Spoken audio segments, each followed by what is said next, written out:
So hello दोस्तों, स्वागत है आप सभी का। तो आज हम लगाने वाले हैं आरआरबी एनटीपीसी और आरआरबी ग्रुप डी के लिए मॉक टेस्ट। ठीक है जी, जो कि इस वक्त टेक्स्ट बुक पर चल रहा है ऑल रेलवेज एग्जाम गतिमान मेगा लाइव टेस्ट के नाम से। ठीक है जी, तो ये सभी रेलवे के एग्जाम्स के लिए है। तो इसको हम एनटीपीसी प्लस ग्रुप डी दोनों के लिए लगाएंगे। ठीक है जी, तो ग्रुप डी के लिए काफ़ी सारे बच्चों के कमेंट आ रहे थे, लगातार कमेंट्स आ रहे हैं। तो कल से ग्रुप डी के लिए भी कोशिश करेंगे कि डेली एक मॉक टेस्ट अपलोड किया जाए, ग्रुप डी स्पेसिफिक भी। ठीक है जी, तो बाकी ये भी ग्रुप डी के लिए हेल्पफुल होगा आपके लिए, और जिनका एग्ज़ाम रह रहा है आरआरबी एनटीपीसी का, उसके लिए भी ये हेल्पफुल है। ठीक है जी, तो इसको आप लगा सकते हो। तो इसको हम एनटीपीसी और ग्रुप डी दोनों के लिए लगाएंगे। ठीक है जी, तो चलिए फिर शुरू करते हैं। जैसा कि आप सभी लोग जानते हैं, और जो लोग नहीं जानते मैं उनको बता देता हूँ कि यहाँ पे हम देखेंगे इस मॉक टेस्ट का सॉल्यूशन। इसमें आप सीख क्या सकते हैं, अप्रोच, एग्जाम ओरिएंटेड अप्रोच, कि आप किस तरीके से एग्जाम में विद इन टाइम क्वेश्चंस को सॉल्व करेंगे, कैसे आप कई बार ऑप्शन से आंसर तक पहुँचेंगे, कैसे आप कई बार यूनिट डिजिट से आंसर तक पहुँचेंगे, और इसी तरह की छोटी छोटी सी चीज़ें जो आपका एग्जाम में बहुत सारा समय बचा सकती हैं, वो आप यहाँ पे सीख सकते हो। ठीक है जी, तो चलिए फिर शुरू करते हैं बिना किसी देरी के। Start now.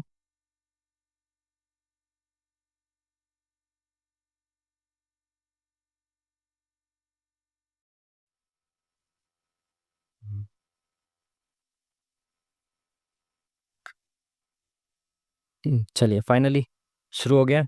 तो फर्स्ट ऑफ ऑल मैं आपको बता दूं, जैसे ही मेरा ये नकली वाला मार्कर आता है, ये मार्कर तब काम करता है जब ये स्क्रीन पॉज हो जाती है। ठीक है, तो मार्कर चलेगा जब ये स्क्रीन पॉज हो जाएगी। ठीक है ना, तो इस वजह से यहाँ पे आपको टाइम रुका हुआ दिख रहा होगा। ये टाइम रुका हुआ नहीं है, क्योंकि स्क्रीन पॉज हो गई, इस वजह से ये आपको रुका हुआ दिख रहा है। जैसे ही मैं मार्कर को हटाता हूँ, टाइम वापस से आपको कंटिन्यू होता हुआ दिख जाएगा। ठीक है जी, तो कृपया इस बात को आप दूसरे तरीके से ना लें।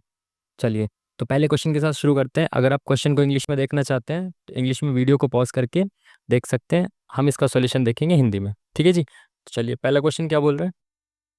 हाल ही में अंतर्राष्ट्रीय क्रिकेट से संन्यास लेने वाले तमीम इकबाल किस देश से हैं। तो तमीम इकबाल को तो आप सभी जानते होंगे, क्योंकि क्रिकेट के तो आप बहुत पूरा इंडिया फैन ही है। ठीक है, तो तमीम इकबाल कहाँ से हैं भाई, बांग्लादेश के खिलाड़ी हैं क्रिकेट के। ठीक है जी, चलिए। किस भारतीय सार्वजनिक क्षेत्र के उद्यम ने विभिन्न खेलों के अनुशासन में 13 से 25 वर्ष की आयु के युवा एथलीटों का समर्थन करने के लिए एक खेल छात्रवृत्ति पहल शुरू की है। तो किसने शुरू की है भाई, नो आइडिया। देखते हैं, आगे बढ़ते हैं।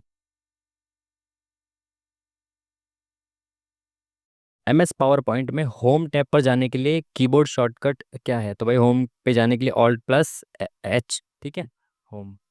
तो ये इम्पोर्टेंट भी है, और डेली यूज़ में भी आता होगा अगर कोई यूज़ करता है पावर पॉइंट वगैरह तो। चलिए, मैथ्स का क्वेश्चन आ गया। एक निश्चित राशि पर 7 महीने के लिए 4% वार्षिक साधारण ब्याज, समान राशि पर 15 महीने के लिए 6% वार्षिक साधारण ब्याज से 124 रुपये कम है। तो राशि बतानी है कितनी है। इसने बोला है 7 महीने के लिए 4% की रेट से, और सेम राशि पर 15 महीने के लिए 6% की रेट से जो ब्याज मिलता है वो 124 रुपये कम है। देखो समझो बात को, इसने कहा है वार्षिक वार्षिक साधारण ब्याज की दर है ये 4%, इसको 12 महीने में मिलता है। अगर मैं कहूँ कि 4% 12 महीने में मिलता है, तो एक महीने में कितना मिल रहा होगा, 4/12। एक महीने में इतना इंटरेस्ट मिल रहा है, इतना परसेंट मिल रहा है। ठीक है, 7 महीने का मेरे को निकालना है, तो इंटू 7 कर दूँ। ठीक है, तो 4 एकम 4, 4 तिया 12। तो ये 7/3% मिलेगा 7 महीने में। ठीक है, यहाँ पे। और बोल रहा है कि सेम राशि पर 15 महीने का जो ब्याज मिलता है ना, उससे ये वाला जो है वो 124 रुपये कम है। ठीक है, तो 15 महीने के लिए अगेन 6% वार्षिक दर है। तो भाई 6% एक साल में मिलता है, 12 महीने में मिलता है, तो एक महीने में 6/12 मिलेगा। इंटू हमें कितने महीने के लिए चाहिए, 15 महीने के लिए चाहिए। तो 6 एकम 6, 6 दूनी 12, तो यहाँ पे कितना मिल जाएगा, 15/2। ठीक है ना, इनका डिफरेंस दे रखा है 124 रुपये। तो भाई ये वाला जो है ज़्यादा है, आपको दिख रहा है ना, ये वाला ज़्यादा है। यानी कि इसमें से अगर मैं इसको घटाता हूँ, 15/2 में से 7/3 को घटाता हूँ, तो इनका डिफरेंस मुझे दे रखा है 124। ठीक है, ये परसेंटेज में है दोनों वैल्यूज़। तो मैं देखूँ इसको माइनस करके देखते हैं, तो 15 तिया 45, और 15 तिया 45, और 7 दूनी 14, तो कितना बचेगा, 5 में 4 गया 1, 3, 31/3 दूनी 6, 31/6% की वैल्यू दे रखी है आपको 124। ठीक है, तो आपको निकालना है क्या, राशि। तो राशि 100% होती है हमेशा। तो आप इसको 31/6% की जो वैल्यू दे रखी है, इसका 6 अगर इधर ले जाएंगे इंटू में, अपॉन में 31 ले आएंगे, तो ये 1% की वैल्यू आ गई। ठीक है ना। कहाँ पे लिखे हैं, इसको कलर बदल के साइड में लिख देते हैं। देखो 124 इंटू 6/31, ये 1% की वैल्यू आ गई। हमें 100% की वैल्यू चाहिए, 100% होती है ना राशि, तो निकाल दीजिए। 3 चौक 12, 4 से गया, 6 चौक 24, 2400, option number C is the correct answer. ठीक है जी। आसान सा सवाल था, बस आपको अच्छे से डिटेल में समझाना पड़ा, इसलिए टाइम लग जाता है। ठीक है जी। चलिए नेक्स्ट क्वेश्चन। क्वेश्चन मार्क की जगह पे क्या आएगा, देखें। पहली बात तो यहाँ पे 2 लाइन्स आएंगी ऐसे ऐसे, तो ये वाला तो ऑप्शन ही खत्म। ये वाला हो सकता है क्या, बिल्कुल यहाँ पे एक ही आएगा ऐसे करके। ये है बिल्कुल सही, यहाँ पे ये है, ये हो सकता है सेकंड वाला। थर्ड वाला गलत है क्योंकि ये लाइन यहाँ नहीं आएगी, यहाँ पे ये ऊपर लाइन ही नहीं दे रखी, तो ऑप्शन नंबर सेकंड जो है वो करेक्ट हो जाएगा। इन सवालों में आपको ऑप्शन ही एलिमिनेट करने होते हैं। ठीक है जी। चलिए नेक्स्ट क्वेश्चन। MS Excel 365 में ओपन वर्कबुक को बंद करने के लिए निम्नलिखित में से किस शॉर्टकट की का उपयोग किया जाता है। ओपन को बंद करने के लिए क्या आता है भाई आपका, कंट्रोल, क्या नहीं, सी नहीं, कंट्रोल के साथ W। ठीक है। वर्कबुक को बंद करने के लिए क्या आता है, कंट्रोल के साथ W का यूज़। और शायद ये कंप्यूटर के ज़्यादा क्वेश्चंस डाले हुए हैं मॉक में, तो शायद ऐसा भी हो सकता है क्योंकि जो अभी फिलहाल NTPC का एग्जाम चल रहा है उसमें कंप्यूटर के अच्छे खासे क्वेश्चंस आ रहे हैं, तो इसीलिए इसको ध्यान में रख के भी कंप्यूटर के क्वेश्चंस डाले हैं इन्होंने। क्योंकि अभी तक 6-7 क्वेश्चन में से 2 क्वेश्चन तो कंप्यूटर का आ ही चुके हैं डायरेक्ट शॉर्टकट की के। हम्म, एक समचतुर्भुज का क्षेत्रफल इतना है और उसके एक विकर्ण की लंबाई इतनी है, प्रत्येक भुजा की लंबाई बतानी है। समचतुर्भुज आप सभी पता है, समचतुर्भुज को जानते हैं आप सभी। ये होता है समचतुर्भुज, ये आपको समांतर चतुर्भुज लग रहा होगा, बट इसको समचतुर्भुज समझना जिसकी चारों भुजाएं बराबर होती हैं। ठीक है। इसकी जो प्रॉपर्टीज़ है वो आपको पता होनी चाहिए कि ये इसका एक विकर्ण है और ये इसका दूसरा विकर्ण है। ये दोनों जब काटते हैं तो इनकी लेंथ जो है ना ये बराबर होती है, ये बराबर बराबर लेंथ पे काटते हैं एक दूसरे को, और ये 90 डिग्री के एंगल बनते हैं चारों। ठीक है, ये चीज़ आपको पता होनी चाहिए। अब बोला क्या इन्होंने कि इसका एरिया तो दे रखा है 216, और एरिया आपको पता है समचतुर्भुज का एरिया क्या होता है, 1/2 इंटू D1 इंटू D2, यही तो एरिया होता है। और बराबर कितना दे रखा है, 216। D1 यानी कि एक विकर्ण दिया हुआ है आपको 24, तो यहाँ पे 24 रख दो। और D2 निकालना है तो इसको 2 एकम 2, 2 दूनी 4, ये 12 यहाँ पे इंटू में, तो यहाँ पे किस में आ जाएगा, तो 12 एकम 12, 9, 12 अट्ठे 96। तो दूसरा विकर्ण आपका आ गया 18।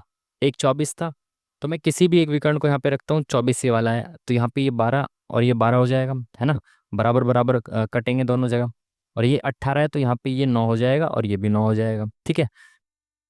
अब क्योंकि आपको पता है कि अगर आप इस वाले को लें तो यहाँ पे एक समकोण त्रिभुज है ये, है ना, राइट एंगल ट्रायंगल है। और इसमें राइट एंगल ट्रायंगल में जो राइट एंगल के बगल वाली जो साइड्स हैं वो 9 और 12 दे रखी है, तो इसके सामने वाली भुजा कितनी हो जाएगी, इनका रेशियो चेक करो सबसे पहले आप। ठीक है, 9 और 12, तो 3 तिया 9, 3 चौक 12। आप सभी को पता है 3, 4 और 5 का ट्रिपलेट होता है। जो ट्रिपलेट होते हैं उसके मल्टीपल्स के भी ट्रिपलेट बनते हैं। जो ट्रिपलेट है ना उसका जो मल्टीपल होंगे ना, मल्टीपल के भी ट्रिपलेट बनते हैं। जैसे ये 3:4 है और 3, 4, 5 का ट्रिपलेट होता है, तो 3 को क्या लिखा है, 3 तिया 9 लिखा है इंटू 3। 4 को क्या लिखा है, 12 इंटू 3। तो 5 को क्या लिख दोगे, इंटू 3 करके, 5 तिया 15। ठीक है, ये तो ट्रिपलेट बता दिया आपको मैंने। अगर नहीं ट्रिपलेट याद रहता है तो आप सीधा इस तरीके से भी कर सकते हैं कि कर्ण का वर्ग, इसको कर्ण माने, कर्ण का वर्ग बराबर होता है इन दोनों के स्क्वायर के सम के। ठीक है, इतनी सी बात तो आप सभी को पता होगी। तो करेक्ट आंसर क्या हो गया इसका, 5 तिया 15। Option number C is the correct answer. ठीक है जी। चलिए नेक्स्ट क्वेश्चन।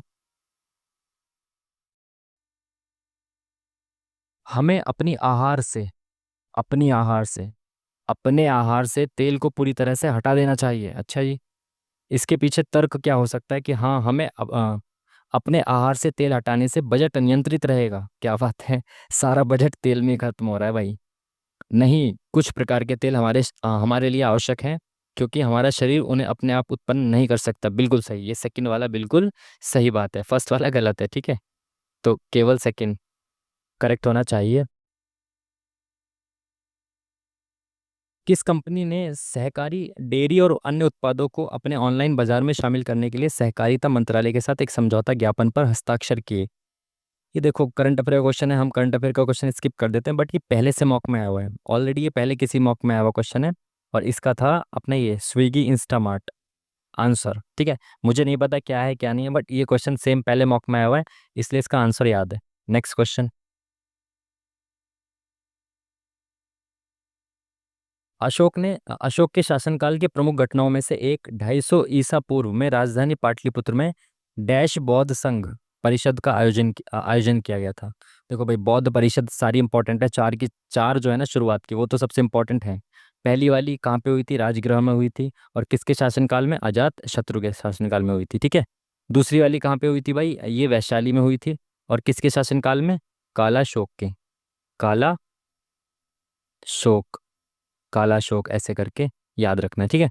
तीसरी वाली जो थी वो कहाँ पे हुई थी? राजगृह, वैशाली। और तीसरी हुई थी अपनी पाटलिपुत्र में, ठीक है। पाटलिपुत्र में थे अशोक, काला शोक के बाद अशोक, ठीक है।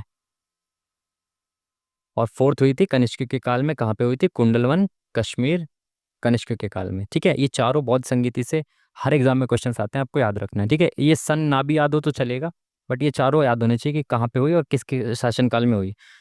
तो पाटलिपुत्र और अशोक के शासनकाल में कब हुई? कौन सी हुई? थर्ड वाली, ठीक है, तीसरी बौद्ध संगीति। Option number 1 is the correct answer. Next question, चलिए। x-1/x दे रखा है, x⁴ -1/x⁴ पूछ रहा है। तो देखो भाई, x-1/x अगर मुझे दिया होता है तो मैं x² + 1/x² निकाल सकता हूँ ना, मैं आसानी से निकाल सकता हूँ। ये अगर मान लो k दिया होता है, तो माइनस वाला अगर k दिया होता है और प्लस वाला निकालना है, तो ये क्या हो जाता है? k² + 2, है ना, +2 हो जाता है, बिल्कुल सही। तो ये कितना हो जाएगा? 3 3 9 और 2 11। तो x² + 1/x² तो 11 आ गया। बट हमसे पूछा क्या? x² + 1/x, sorry, x⁴ + 1/x⁴।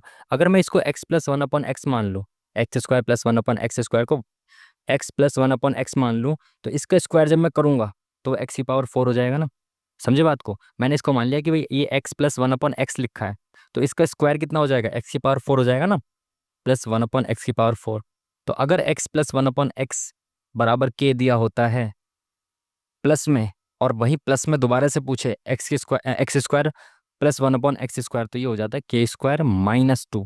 इसको याद रखना है, ठीक है। यहाँ पे +2 था, ये यहाँ पे -2 है, क्योंकि यहाँ प्लस से प्लस पे जा रहे हैं हम। जब माइनस से प्लस पे आते हैं तो प्लस हो जाता है, ठीक है। तो x + 1/x दिया हुआ है 11, हमें x² + 1/x² निकालना है, तो k² - 2, यानी कि 121 में से 2 गया 119। Option number second is the third is the correct answer. Next question, थोड़ा तेज चलते हैं ना। हम्म इसको ऐसे लिखा गया, इसको ऐसे लिखा गया, तो इसको कैसे लिखा जाएगा चेक करना है, ठीक है। इस तरह के क्वेश्चन में आपको करना क्या होता है? फर्स्ट से फर्स्ट का लिंक, फिर फर्स्ट से लास्ट का लिंक, बाकी चीज़ें बाद में, ठीक है। तो डी से डब्ल्यू, क्या आपको पता है डी का डब्ल्यू जो अपोजिट होता है? सिंपल। ई से जी, EFG +2। वी से ई यानी कि अपोजिट, ठीक है। ओ से PQ +2। यू का F अपोजिट, RST, बिल्कुल सही। पहले अपोजिट, फिर +2, फिर अपोजिट, फिर +2, ऐसे कर रखा है इसने, बिल्कुल। इसमें चेक कर लो, cross verify. Opposite ABC, R का अपोजिट IJK, बिल्कुल सही, ठीक है। पहले अपोजिट, फिर +2। तो बी का अपोजिट क्या होता है? वाई होता है। तो ये ऑप्शन 2 खत्म। LMN, तो +2 करेंगे तो n आएगा, ये भी ऑप्शन खत्म। आगे चेक ही मत करो कुछ भी, ठीक है। तो option number third is the correct answer. Next question, निम्नलिखित में से किस विकल्प के कालानुक्रमिक रूप से मुगल बादशाहों का सही क्रम है? तो मुगल बादशाहों का सही क्रम क्या है भाई? पहले तो बाबर, बाबर के बाद हुमायूं, हुमायूं के बाद अकबर, जहांगीर, शाहजहां, ठीक है। ये वाला क्रम सही है, सेकंड वाला। मुगल शासक तो आपको याद होने ही चाहिए। समीकरण ये वाला की मूलों में से एक ये है, और इस समीकरण के मूलों में से एक ये है। तो B² - A² निकालना है आपको। मूल आपको पता है क्या होता है? मूल का मतलब होता है एक्स की वैल्यू। जहाँ पे एक्स की वैल्यू अगर रख दें ये, तो ये बराबर सेटिस्फाई कर जाएगा, 0 हो जाएगा, ठीक है। तो अगर एक मूल 8/3 है, तो यहाँ पे एक्स की वैल्यू रख दो। तो x² यानी कि 8×8 = 64/3 = 9। ए बचा हुआ है, ए की वैल्यू निकालनी है आपको। माइनस 8/3, यहाँ पे अगर एक्स की जगह रखेंगे तो 11×8 = 88/3 +2a माइनस, सॉरी, +2 = 0, ठीक है। ठीक है, तो ये 88 वाले को इधर ले जाओ, 88/3 प्लस का हो जाएगा, ये प्लस का 2 इधर आएगा, तो ये माइनस का 2 हो जाएगा, ठीक है। ये कितना हो जाएगा? अगर यहाँ एक रख दें तो क्रॉस मल्टीप्लाई करेंगे आप इसकी, नीचे नीचे की क्रॉस क्रॉस। तो 88 में से 6 गए, कितने बचे? 82/3, ठीक है। यहाँ पे ये बच गए। और ये 2a इधर आ जाएगा, ये तो खत्म। यहाँ पे प्लस का 2a बचा, तो 64a प्लस 2a, अगेन इसके अपॉन में 1 मान के इसको क्रॉस मल्टीप्लाई कर दो तो ये कितना हो गया 64a, और प्लस ये कितना हो जाएगा 9 दूनी 18a, तो 64 और 18 कितना हो जाएगा 8 4 12, 7 और 1 8, तो 82a अपॉन में 9 एकम 9, ठीक है, बराबर कितना है 82 अपॉन में 3। ठीक है, कलर चेंज कर देते हैं लो, तो 82a, ये 9 इधर चला जाएगा इनटू में, ठीक है, तो 3 तिया 9, ठीक है। अब ये 82 इधर आ जाएगा अपॉन में, तो 82 से 82 खत्म हो गया, तो a की वैल्यू आ गई 3, ठीक है। इस तरीके से हमने a की वैल्यू निकाल ली, a की वैल्यू आ गई अपनी 3। अब यहाँ पे भी सेम पुट करके b की वैल्यू निकालेंगे, जल्दी जल्दी से निकालते हैं। एक्स स्क्वायर, यहाँ पे मूल कितना है 9, तो 9 में 81 बटा 4 चौक 16, b माइनस 13 निमा 117 बटे 4 प्लस 2b प्लस 1 बराबर 0। अगेन ये 117 इधर आ जाएगा, पहले इसमें इसको इधर ले आओ, 117 बटा 4, ये माइनस का 1 आ जाएगा इधर, तो ये 117 में से 4 गए कितना बचा 113 बटे 4, ठीक है, ये इधर की साइड पे बचा। अब यहाँ पे ये चले गए दोनों, तो इनको प्लस करो, 81b प्लस 2b, अगेन इसके नीचे एक मान के क्रॉस मल्टीप्लाई कर दो, तो 16 दूनी 32, तो ये कितना हो जाएगा 2 और 1 3 8 और 3 11, 113b अपॉन में 16 बराबर कितना है 113 अपॉन में 4, ये 16 यहाँ से उठ के इधर चला गया, 116 4 चौक 16, 113 से 113 खत्म, तो b की वैल्यू आ गई 4, a की वैल्यू आई थी 3, b की वैल्यू आ गई 4, पूछा क्या है बी स्क्वायर माइनस ए स्क्वायर, तो 4 चौक 16 माइनस 3 तिया 9, तो 16 में से 9 गए 7, option number C is the correct answer. ठीक है जी, चलिए नेक्स्ट क्वेश्चन, थोड़ा तेजी से चलते हैं ना, शुरुआत में हमने थोड़ा डीप में समझा दिए सवाल, जल्दी जल्दी से चलते हैं थोड़ा, है ना। 8 छात्र हैं भाई, वृत्ताकार मेज के चारों ओर बैठे हैं, केंद्र के सम्मुख बैठे हैं, ठीक है। तो 8 लोगों को बिठा दो, 1 2 3 4 5 6 7 8, ठीक है, 8 लोग बैठ गए। बी ए के दाएं से तीसरे स्थान पर है, तो ए के दाएं से तीसरे 1 2 3, तीसरे स्थान पे कौन है बी है। एच ए के बाएं से तीसरे स्थान पर, ए के बाएं से तीसरे स्थान पर एच है। सी बी के दाएं से चौथे स्थान पर, बी के दाएं से 1 2 3 4 चौथे स्थान पर सी है।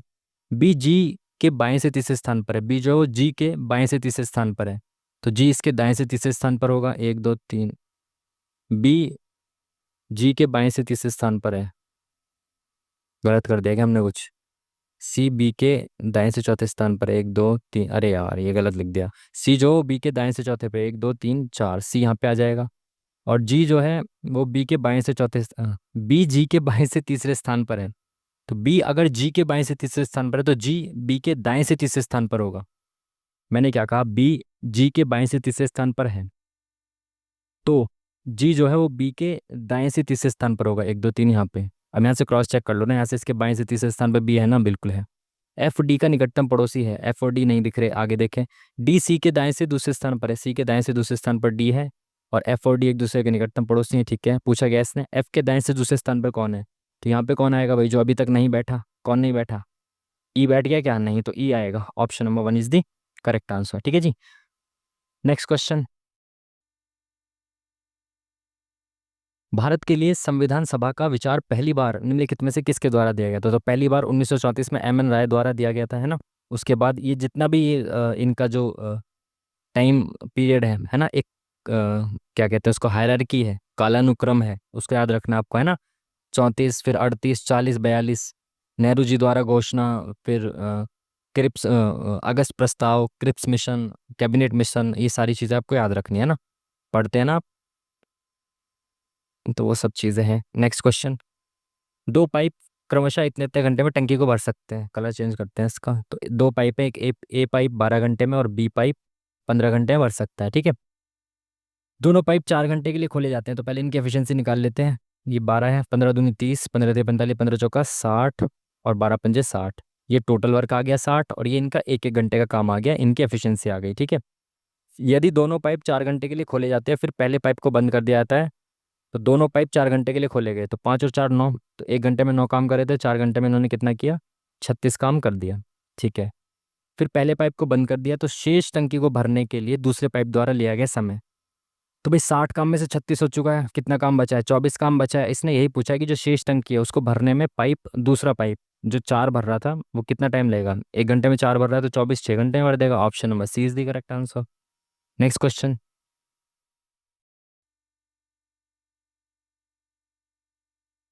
कथन दे रखा है ग्रामीणों, सॉरी, ग्रामीणों का किसी भी अजनबी के प्रति सहयोगात्मक रवैया होता है। इसका निष्कर्ष क्या बना सकते हैं कि शहरी व्यक्तियों का अजनबियों के प्रति असहयोगी रवैया होता है? ऐसा तो इसने कहीं नहीं कहा। अगर गांव वालों की तारीफ हो रही है इसका मतलब ये थोड़ी है कि शहर वालों की बुराई हो रही है ना? ऐसा तो कहीं नहीं होता ना, गलत होना चाहिए। शहरीकरण हमारे नैतिक मूल्यों को नष्ट कर देता है। अब ये सच है या झूठ है इस चीज़ को ना देखते हुए आप देखो, कथन में ऐसा कहीं नहीं कहा गया। तो मेरे हिसाब से तो दोनों गलत होने चाहिए। Next question. निम्नलिखित में से कौन सी लैंग्वेज कंप्यूटर प्रोग्रामिंग में चौथी पीढ़ी की लैंग्वेज का उदाहरण है? चौथी पीढ़ी की लैंग्वेज, ये वैसे आया हुआ PYQ का क्वेश्चन है, बट मुझे याद नहीं आ पा रहा इसका आंसर। नेक्स्ट क्वेश्चन की तरफ चलते हैं जल्दी से।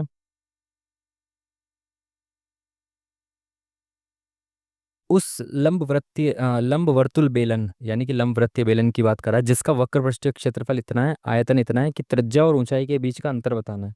तो वक्र पृष्ठीय क्षेत्रफल इतना दे रखा है, यानी कि क्या दे रखा है? 2πRH। 2πRH बराबर कितना दे रखा है आपको? 352 दे रखा है। तो R और H का संबंध बताना है ना, तो पाई इधर आएगा, 22/7 इधर आके 7/22 हो जाएगा। ठीक है, ये दो यहाँ पे इंटू में ही नीचे आके डिवाइड में आ जाएगा। ठीक है, तो इसको काटो, दो एकम 11 दूनी 22, 11 से काट दो, 11 तिया 33, 11 दूनी 22। ये 4 से काट दो, 4 अट्ठे 32। तो ये R × H कितना आ गया? 7 अट्ठे 56 आ गया। ठीक है, यहाँ से आप R और H की वैल्यू भी रख सकते हो। जैसे आप H की वैल्यू रखना चाहो तो H बराबर 56 बटे में R रख सकते हो, और अगर R की वैल्यू रखना चाहो तो 56 बटे में H रख सकते हो। ठीक है, ये वैल्यू यहाँ से रख सकते हो। अब दूसरी चीज़ इसने क्या दी है? आयतन। तो आयतन कितना होता है बेलन का? πr²H। तो πr²H बराबर कितना दिया हुआ है आपको? 1408। ठीक है, R का स्क्वायर तो दे रखा है, H की वैल्यू यही रख दो, सही है, बिल्कुल सही है। ये रख दो H की जगह पे। ठीक है, क्योंकि R से R कट जाएगा। देखो पाई को तो इधर ले जाओ, तो ये 22/7 का 7/22 हो जाएगा। ठीक है, पाई खत्म। R² दे रखा है ना, तो R² × H। तो H की वैल्यू हमने क्या मानी थी? 56/R मानी थी। तो R², यहाँ पे 2 R है, यहाँ पे 1 R है, तो 1 R से 1 R खत्म, और ये 56 बचा जो यहाँ पे चला जाएगा डिवाइड में 56। ठीक है, तो R की वैल्यू आ जाएगी, देखिए क्या आएगी? 7 एकम 7, 7 अट्ठे 56। तो 8 से कट रहेगी, 8 एकम 8, 6 बचा इधर गया, 8 सत्ते 56, 8 छिंग 48। 11 से कट रहा है, 11 दूनी 22, 11 एकम 11, 11 छिक 66, 2 से कट गया, 2 अट्ठे 16। तो भाई H तो आ गई 8। अगर H 8 आ गई तो R कितनी आ गई? 8 सत्ते 56। और पूछा क्या है? इनके बीच का अंतर, तो 8 और 7 के बीच का अंतर 1 सेंटीमीटर आ गया। Option number C is the correct answer. Next question. Triangles count करने, इसमें जल्दी से काउंट कर दो भाई ट्रायंगल्स। 1 2 3, अच्छा पहले खाली अंदर वाले काउंट कर लेते हैं। 1 2 2 3 4 5 6 7 8 9 10। 10 तो ये हो गए। ठीक है, ये 10 हो गए। उसके बाद एक ये वाला 11, एक ये वाला 12 13 14, 14 ही हो गए। उसके बाद क्रॉस वाला 13, ये वाला 13, एक ये वाला 14, ऊपर वाला 15, और ये वाला इधर वाला 16। 16, 16 के बाद कोई दिख रहा है क्या? 10 11 12 13 14 15 16 17 18। अच्छा हाँ, 18 दिख रहा है। 1 2 3 4 5 6 7 8 9, 1 2 3 4 5 6 7 8 9 10। 10 के बाद 11 12 13 14 15 16 17 18। 18 से ज़्यादा नंबर भी नहीं है, 18 ही इसका करेक्ट आंसर हो जाएगा। Next question. जिन जंतुओं में कोशिकाएं 3 भ्रूणिक परतों में व्यवस्थित होती हैं उन्हें डैश कहा जाता है? 3 भ्रूणिक परतों में व्यवस्थित होती हैं उन्हें डैश कहा जाता है। ये ट्रीपोल ब्लास्टिक में ट्राई, ये इंग्लिश में देख लें, ट्राई है क्या? ट्राई है, तो ट्राई का मतलब तो 3 होता है, और 3 की बात चल रही है। तो तुक्का मारे तो इसके साथ जाएंगे और सी ऑप्शन भी है। Let's see. Next question. चीनी की कीमत में 25% की वृद्धि हुई। यदि कोई परिवार अपने चीनी के खर्च में कोई बदलाव नहीं करना चाहता तो परिवार चीनी की खपत में कितनी कटौती करनी चाहिए। इसकी न जाने कितनी ट्रिक है, बट ट्रिक बार बार याद नहीं रहती, भूल जाते हो और छोटी मोटी एरर हो जाती है। बेसिक से करो, बहुत आसान क्वेश्चन। इसने कहा कि भाई चीनी की कीमत में 25% की वृद्धि हुई। मैंने कहा पहले में 100 रुपये की कीमत थी, रेट था ये, और क्वांटिटी कितनी आती थी, 100 यूनिट आती थी। ठीक है, मैंने ये मान लिया। उसके बाद कीमत क्या हुआ, बढ़ गई भाई, 125 रुपये हो गई। अब 125 रुपये की सेम क्वांटिटी 100 आ रही है ना। मुझे क्या करना है कि मुझे खर्चा नहीं बढ़ाना, मुझे खपत कम करनी है। तो भाई मुझे पहले मैं 100 रुपये की चीज़ ले रहा था, तो अभी भी मुझे 100 रुपये की चीज़ लेनी है। बट अब 125 की 100 यूनिट आ रही है, तो 100 रुपये की कितनी आएगी ये चेक करना है मेरे को। तो भाई 100 यूनिट जो है वो 125 की है, अपॉन में 125 आ गया इंटू 100। तो 100 रुपये की कितनी आएगी, 25 का 100, 25 पंजे 125, 5 से गया 20 बार में, तो 20 चौक 80। तो यानी कि मैं पहले 100 रुपये की 100 ग्राम ले रहा था, अब वो 125 रुपये किलो हो गई।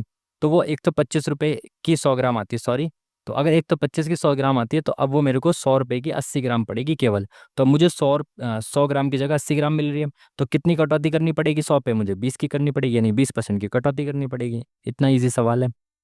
बेफिजूल की ट्रिकबाजी में पड़ना बेकार है। काठमांडू की राजधानी है नेपाल, थिम्फू किसकी राजधानी काठमांडू नेपाल की राजधानी है, सॉरी। नेपाल की राजधानी काठमांडू है, तो थिम्फू किसकी है, भूटान की राजधानी है। आसान सा क्वेश्चन।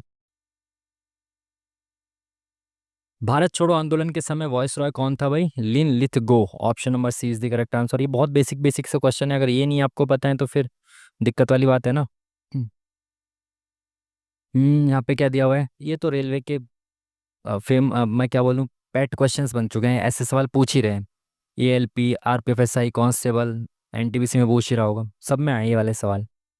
देखो यहाँ पे बराबर में बेस जो है वो 3/2 दे रखा है, यहाँ पे 3/2 बेस बना लो सेम सेम। तो 9/4 है, तो मैं इसको ऐसे लिख सकता हूँ, 3/2 का स्क्वायर की पावर कितनी दे रखी है इसने, x+3।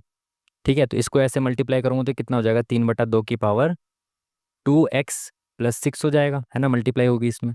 तो इसकी पावर ये आ गई, प्लस 27/8 को भी मैं लिख सकता हूँ 3/2 की पावर 3, है ना, 3 3 होती है 27, दो दो की क्यूब 8 हो गई।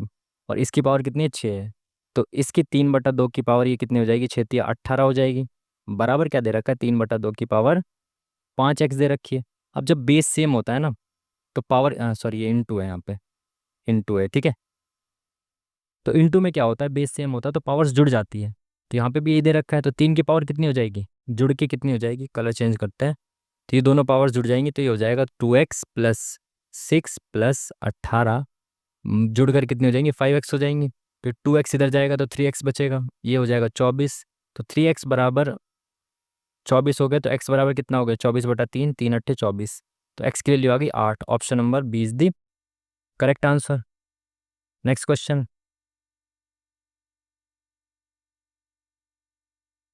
ऑड वन आउट छांटना है आपको, तो अगेन ऐसे क्वेश्चंस में आपको लास्ट वाले पेयर का डिफरेंस से शुरुआत करनी होती है हमेशा। तो PMMNOP, 3 का डिफरेंस। T से Q जा सकते हैं, नहीं, Q से T आ रहे हैं, QRST, Q से T आए हैं इसमें, ठीक है। FGHI QRST, सब में ऐसे+3 हो रहा है, और यहाँ पे सॉरी, यहाँ पे ऐसे+3 हो रहा है, और सब में लास्ट से +3 हो रहा है। तो सेकंड वाला जो है वो गलत हो गया, मतलब ऑड वन आउट हो गया, ठीक है। Next question. प्रधानमंत्री मोदी ने ठाणे और बोरीवली के बीच यात्रा का समय घटकर 12 मिनट करने के लिए ₹100 की लागत वाली, ये सेम क्वेश्चन अभी आया था किसी मॉक में, सेम क्वेश्चन आया था और हमने स्किप किया था क्योंकि करंट अफेयर का हमें नहीं पता, और ऊपर से इतना ज़्यादा एग्जैक्ट पूछता है। तो इसका आंसर सही जो था वो था 16,600 करोड़। सेम क्वेश्चन आया था अभी किसी मॉक में पीछे, है ना, टेक्स्ट बुक पे ही आया था ये। अब क्योंकि ये सेम क्वेश्चन आया हुआ है, तब तो इसका आंसर तो आपको पता ही होना चाहिए जो रेगुलर मॉक लगा रहा है।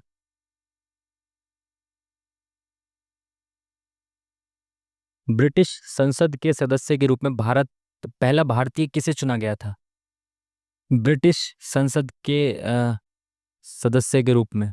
आई थिंक सबसे पहले सदस्य दादा भाई नौरोजी होने चाहिए, क्योंकि वो लंदन गए भी थे 1885 के आसपास शायद, वहाँ पे जाके उन्होंने काफ़ी सारी चीज़ें वहाँ जाके इन्होंने की थी। तो मेरे हिसाब से तो ये होना चाहिए, but I am not sure, देख लेंगे, है ना। यदि 80 वस्तुओं का क्रय मूल्य 50 वस्तुओं के विक्रय मूल्य के समान है तो लाभ प्रतिशत बताना है। बताओ यार, ये सवाल है क्या? ये देखो, ऐसे ऐसे यहाँ पे कॉस्ट प्राइस 5 आ गया और विक्रय मूल्य 8 आ गया, तो 3/5 कितना परसेंट का प्रॉफिट हो गया? 60% का। ठीक है, आपको समझा देते हैं। देखो, 80 वस्तुओं का क्रय मूल्य कॉस्ट प्राइस बराबर है 50 वस्तुओं के सेलिंग प्राइस के। ठीक है, तो जीरो से ये जीरो खत्म, है ना। तो जिसके सामने जो चीज़ होती है वो उसकी वैल्यू होती है। तो कॉस्ट प्राइस अगर 5 है तो सेलिंग प्राइस कितना है? 8 है। तो 5 रुपए की चीज़ 8 रुपए में बेच रहा हूँ, तो कितना फ़ायदा हो रहा है मुझे? 3 रुपए का। और फ़ायदा किस पे होता है? हमेशा कॉस्ट प्राइस पे होता है। तो 5 रुपए पे 3 रुपए का फ़ायदा, यानी कि इंटू 100 कर दो अगर परसेंटेज निकालना है। वैसे भी आपको पता होना चाहिए 3/5 होता है 60%। Option number C is the correct answer. Next question.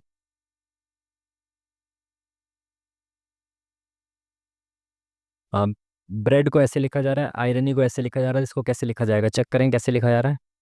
B, B के बाद ई, ई के बाद डी, यानी कि एक छोड़ के एक को लिखा हुआ है इसने। आयरनी में IOY, बिल्कुल एक छोड़ के एक को लिखा गया, तो SAP। तो SAP आना चाहिए, ये ऑप्शन नहीं होगा, ये ऑप्शन नहीं होगा, ये दोनों ऑप्शन हो सकते हैं। उसके बाद इसने 19 क्यों लिखा है? तो भाई आर और ए बच गए थे, तो आर और आर होता है 18, ए होता है 1, 18 और 1 19 लिख दिया। ठीक है, यहाँ पे आर और एन बच गए थे, तो आर 18 एन 14, तो 20 30 और 2 32, बिल्कुल सही। यानी इनको प्लस करके लिख दिया जो बच गया, तो एच और आर बच गया, तो आर 18 एच 8, 20 और 6 26। Option number 1 is the correct answer. ठीक है जी, चलिए नेक्स्ट क्वेश्चन।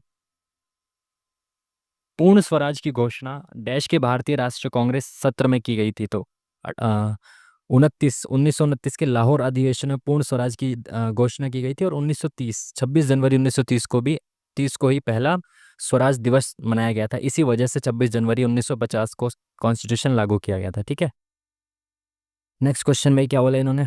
एक व्यापारी 40 किलोग्राम बासमती चावल की एक बोरी इतने रुपए में इतने रुपए प्रति किलोग्राम की दर से, और 60 किलोग्राम की एक दूसरी बोरी इतने रुपए प्रति किलोग्राम की दर से खरीदता है, तो उसने पूरे भंडार को 20% लाभ पर बेचा। प्रति किलोग्राम विक्रय मूल्य ज्ञात करना है। बेसिक से कर दो भाई, इतने भी कोई हैवी कैलकुलेशन नहीं है। इसने कहा कि भाई 40 किलोग्राम चावल खरीदे 125 के हिसाब से, तो भाई 125 रुपए के 1 किलो थे, तो 40 किलो कितने के हो गए? 125 गुना 40, तो 500। 125 चौका 500, ये ठीक है। तो 40 किलो चावल आ गए 5,000 रुपये के। अब यहाँ पे 60 किलो चावल 150 रुपये के हिसाब से, तो 15 छिक्का 90, और एक और दो दो जीरो, यानी कि इसने टोटल इतने रुपए खर्च किए। और कितने चावल लिए इसने? 40 किलो यहाँ, 60 किलो यहाँ, 100 किलो चावल लिए इसने। ठीक है, हालांकि 2 जीरो से 2 जीरो काट सकते हो आप, बट लिख लो कोई नहीं। 9 5 14, 14,000। तो 2 जीरो से ये 2 जीरो खत्म। यानी 1 किलो की वैल्यू 140 रुपये उसको पड़ी है, बट उसने कहा है कि उसने 20% के लाभ पे बेचा है इसको। तो ये उसकी कॉस्ट प्राइस है, तो इसको 20% लाभ पर, यानी कि 20% कितना हो जाएगा? 1% 10% कितना हो जाएगा? 14। अगर लास्ट में एक काट देंगे तो 10% 14, तो 20% 28, 168 रुपये में इसने बेचा होगा। Option number C. ठीक है, चलिए नेक्स्ट क्वेश्चन।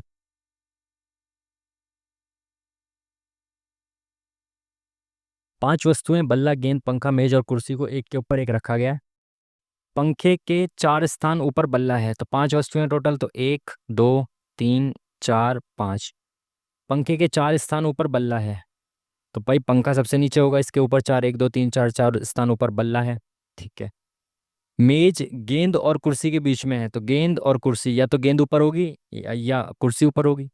लेकिन मेज बीच में ये इन दोनों के, है ना, या तो यहाँ गेंद होगी यहाँ कुर्सी होगी, या तो नीचे गेंद होगी ऊपर कुर्सी होगी, ये तो हो सकता है। ठीक है, कुर्सी बल्ले से 3 स्थान नीचे है, तो बल्ले से 3 स्थान नीचे 1 2 3, यहाँ पे कुर्सी है। अगर यहाँ कुर्सी है तो ऊपर क्या होगा? गेंद होगी, सिंपल। कौन सी वस्तु शीर्ष से दूसरे स्थान पर है? शीर्ष से दूसरे स्थान पर कौन है? गेंद। Option number C is the correct answer. Next question.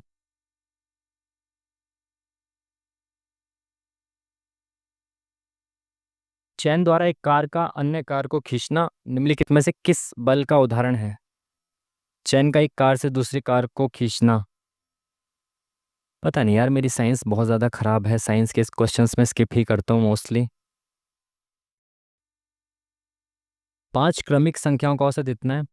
सबसे बड़ी और सबसे छोटी संख्या के गुणनफल और चौथी और दूसरी संख्या के गुणनफल के बीच का अंतर बताना है। देखो, कॉन्जिक्यूटिव नंबर्स दे रखे हैं, 5 क्रमिक संख्याओं का औसत 50 है। तो अगर मैं कहूँ कि भाई देखो 5 क्रमिक संख्याएं हैं, 1 2 3 4 5, तो जो क्रमिक संख्याएं होती है, कॉन्जिक्यूटिव नंबर्स होते हैं, उनका एवरेज जो होता है वो बीच वाली संख्या होती है हमेशा। ये बात आपको पता है। तो यहाँ पे 50 है, और क्योंकि ये लगातार नंबर्स हैं तो 50 के बाद यहाँ 51 आया होगा, यहाँ 52 आया होगा, और इससे पहले यहाँ पे 49 आया होगा, इससे पहले 48 आया होगा। ठीक है, बिल्कुल ठीक है। अब इसने बोला कि सबसे बड़ी और सबसे छोटी का गुणनफल, तो भाई सबसे बड़ी और सबसे छोटी क्या होगी, 52 और 48, तो 48 गुणा 52। ठीक है, माइनस चौथी और दूसरी, तो चौथी हो गई 51 और दूसरी हो गई 49, तो 51 गुणा 49 का अंतर आपको बताना है। अब यहाँ पे आप कैलकुलेशन से कैसे बच सकते हो, क्या आपको देख के पता चल रहा है इन दोनों में से बड़ा कौन सा है? पता चल रहा है, बिल्कुल पता चल रहा है। देखो 48 को यहाँ पे 52 बार मल्टीप्लाई किया गया है। अगर मैं यहाँ पे 51 मान लेता हूँ एक बार को, ठीक है, तो 48 को 51 बार मल्टीप्लाई किया गया, और यहाँ पे 49 को 51 बार किया गया है। समझ रहे हो? तो 49 बड़ी संख्या है, इसको ज़्यादा बार मल्टीप्लाई किया गया है, तो यानी कि ये वाली संख्या बड़ी है और ये वाली छोटी है। तो बड़ी में से छोटी को घटाओगे तो यूनिट डिजिट से चेक कर सकते हो ना, ऑप्शन अलग अलग है यूनिट डिजिट। तो अगर यहाँ पे देखो बड़ी संख्या में 9 एकम 9, बड़ी संख्या ऊपर आएगी तो 9 आ गया यूनिट डिजिट। यहाँ पे कितना है, 8 दूनी 16, इसका यूनिट डिजिट 6 आ गया। तो इनका जब डिफरेंस आएगा तो कितना आएगा, 9 में से 6 गया 3 आएगा। सिंपल, समझ पाए बात को? ठीक है, और एक ही ऑप्शन है 3। भाई अगर आप पूरी कैलकुलेशन करना चाहते हो तो पूरी कर दो, हम तो इस तरीके से करेंगे, आगे बढ़ेंगे जल्दी से। नेक्स्ट क्वेश्चन, क्वेश्चन मार्क की जगह पे क्या आएगा, 67 और प्लस 168 में -4, यानी कि स्क्वायर कर रहा है शायद, -4, और यहाँ पे तो 70 80 90, 27 प्लस 27 हो गया। अच्छा यहाँ पे क्यूब आ गई शायद, ये 2 की, सॉरी 3 की। यहाँ पे क्या किया है इसने, माइनस, यहाँ प्लस किया है, माइनस कितना किया है, 25, सॉरी 15 और 1 16, तो -16। अच्छा क्यूब और स्क्वायर का मिक्सचर तो नहीं दे रखा है इसने, ये स्क्वायर है ये स्क्वायर है, ये एक का क्यूब दो, अच्छा अच्छा, एक का क्यूब प्लस हो रहा है, दो का स्क्वायर माइनस, तीन का क्यूब प्लस, चार का स्क्वायर माइनस। तो अगेन अब आगे क्या होगा, 5 का क्यूब प्लस होगा, तो प्लस होगा 5 का क्यूब, आगे माइनस होगा 6 का स्क्वायर, है ना, क्यूब प्लस हो रही है फिर माइनस हो रही है स्क्वायर। तो यहाँ पे 5 की क्यूब प्लस हो गई, तो आगे अब 6 का स्क्वायर माइनस हो जाएगा, 6 6 36, 36 में से क्या कितना बचेगा, 164। Option number D is the correct answer. Next question,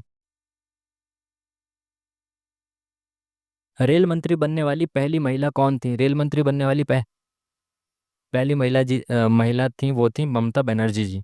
और अभी काफ़ी फेमस एक रील हुई थी, आपने चेक भी की होगी, उसमें देखा होगा, वो यूट्यूब पे काफ़ी फेमस हुई थी कि रेल मांगा गया था, नहीं मांगा गया था तो नहीं मिलेगा, ऐसे करके वो लालू यादव जी का एक मतलब थोड़ा सा कॉमेडी शॉर्ट्स वायरल हुआ था ना, शॉर्ट, तो उसमें था। तो ममता बनर्जी जी 1 साल के लिए जब कौन थे अपने अटल बिहारी वाजपेयी जी जो उनकी सरकार थी, उनके कार्यकाल में 1 साल के लिए रेल मंत्री बनी थी, और 1 साल के लिए बनी थी, पहली महिला रेल मंत्री थी ये। ठीक है, नेक्स्ट क्वेश्चन,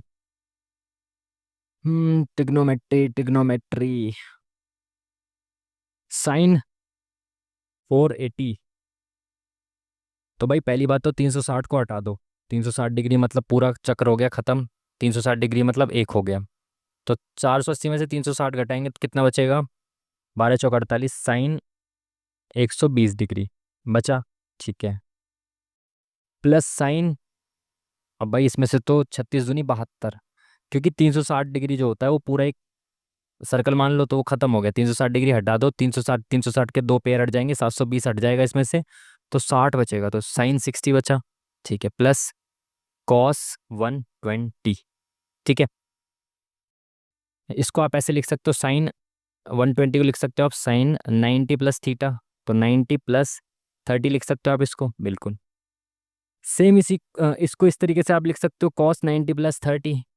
और आपको पता होना चाहिए कि साइन 90 प्लस थीटा बराबर होता है कॉस थीटा, तो यहाँ हो जाएगा cos 30 plus sign 60 plus cos 90 plus theta होता है साइन थीटा, यहाँ हो गया साइन 30।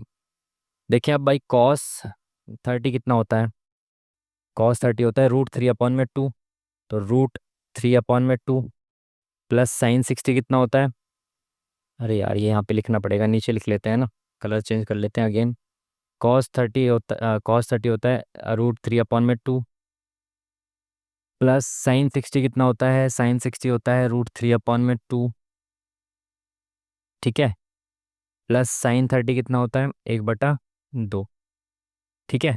तो ये दोनों जब जुड़ेंगे तो ये कितना हो जाएगा, 2। इन दोनों को जब आप जोड़ोगे तो ये हो जाएगा 2√3/2, है ना। 2 से 2 कट जाएगा तो √3 + 1/2। जब जोड़ोगे तो क्रॉस मल्टीप्लाई करोगे तो कितना आ जाएगा, ये आ जाएगा आपका √3 + 1/। एक सेकेंड, ये तो 2√3 आ रहा है ना।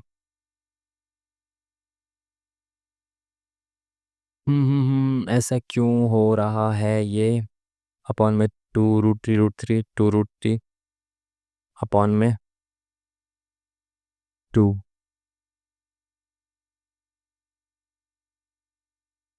एक सेकेंड, यहाँ से तो ये 2 से 2 कट जाना चाहिए ना। साइन 60 होता है आपका हम्म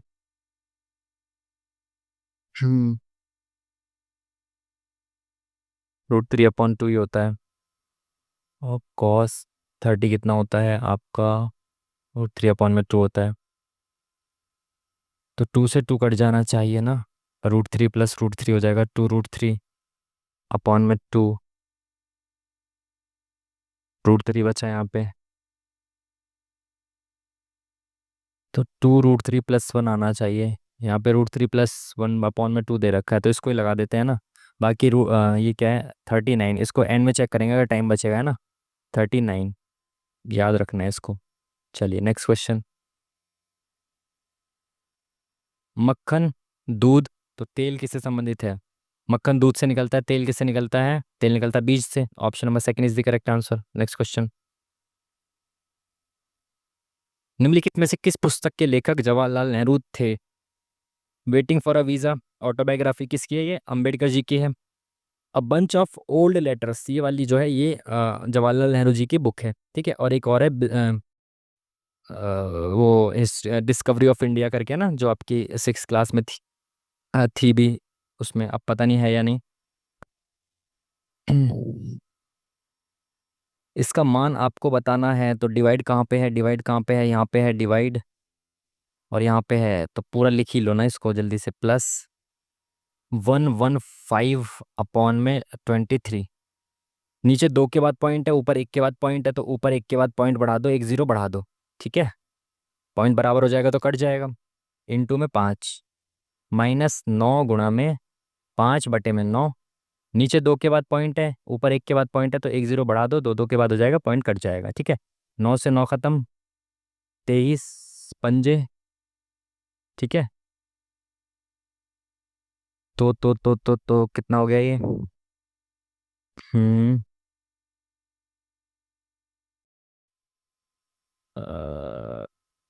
250 तो ऑप्शन में ही नहीं आ रहा। क्या गलती, अच्छा अच्छा अच्छा, 0.5 है, ये 0.5 है तो यहाँ पे नीचे भी जीरो लगानी पड़ेगी ना, तो 1 0 से 1 0 खत्म हो जाएगा। ठीक है। 5 × 5 = 25, 50 50 25, हाँ ठीक है, अब ठीक है। 5 × 25 ऑप्शन में दिख गया ना, मैं कह रहा 250 तो ऑप्शन में ही नहीं आ रहा। 5 × 25, ये 25 आ गया। यहाँ प्लस का 50 है, यहाँ माइनस का 50 बच रहा है, दोनों कट जाएगा, 25 बचेगा। ऑप्शन नंबर 20 दी करेक्ट आंसर। Next question.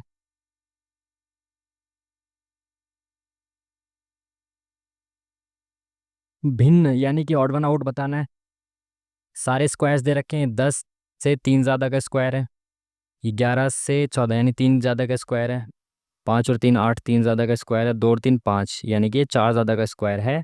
तो ये वाला ऑड वन आउट हो जाएगा। बाकी सब में इससे 3 ज़्यादा का स्क्वायर दे रखा है, इसमें 4 ज़्यादा का स्क्वायर दे रखा है। ठीक है जी। चलिए, 9वें एशियाई शीतकालीन खेल 2025 का आयोजन स्थल क्या है। करंट अफेयर नो आइडिया, आगे बढ़ते हैं जल्दी जल्दी से। संविधान के निम्नलिखित अनुच्छेद में से कौन सा भारत में समेकित निधि यानी कंसोलिडेटेड फंड ऑफ इंडिया की बात कर रहा है ना ये। हाँ बिल्कुल सही। तो 266 option number D is the correct answer. ये इंपॉर्टेंट है, ये तो आपको पता ही होना चाहिए संचित निधि के बारे में। चलिए नेक्स्ट क्वेश्चन।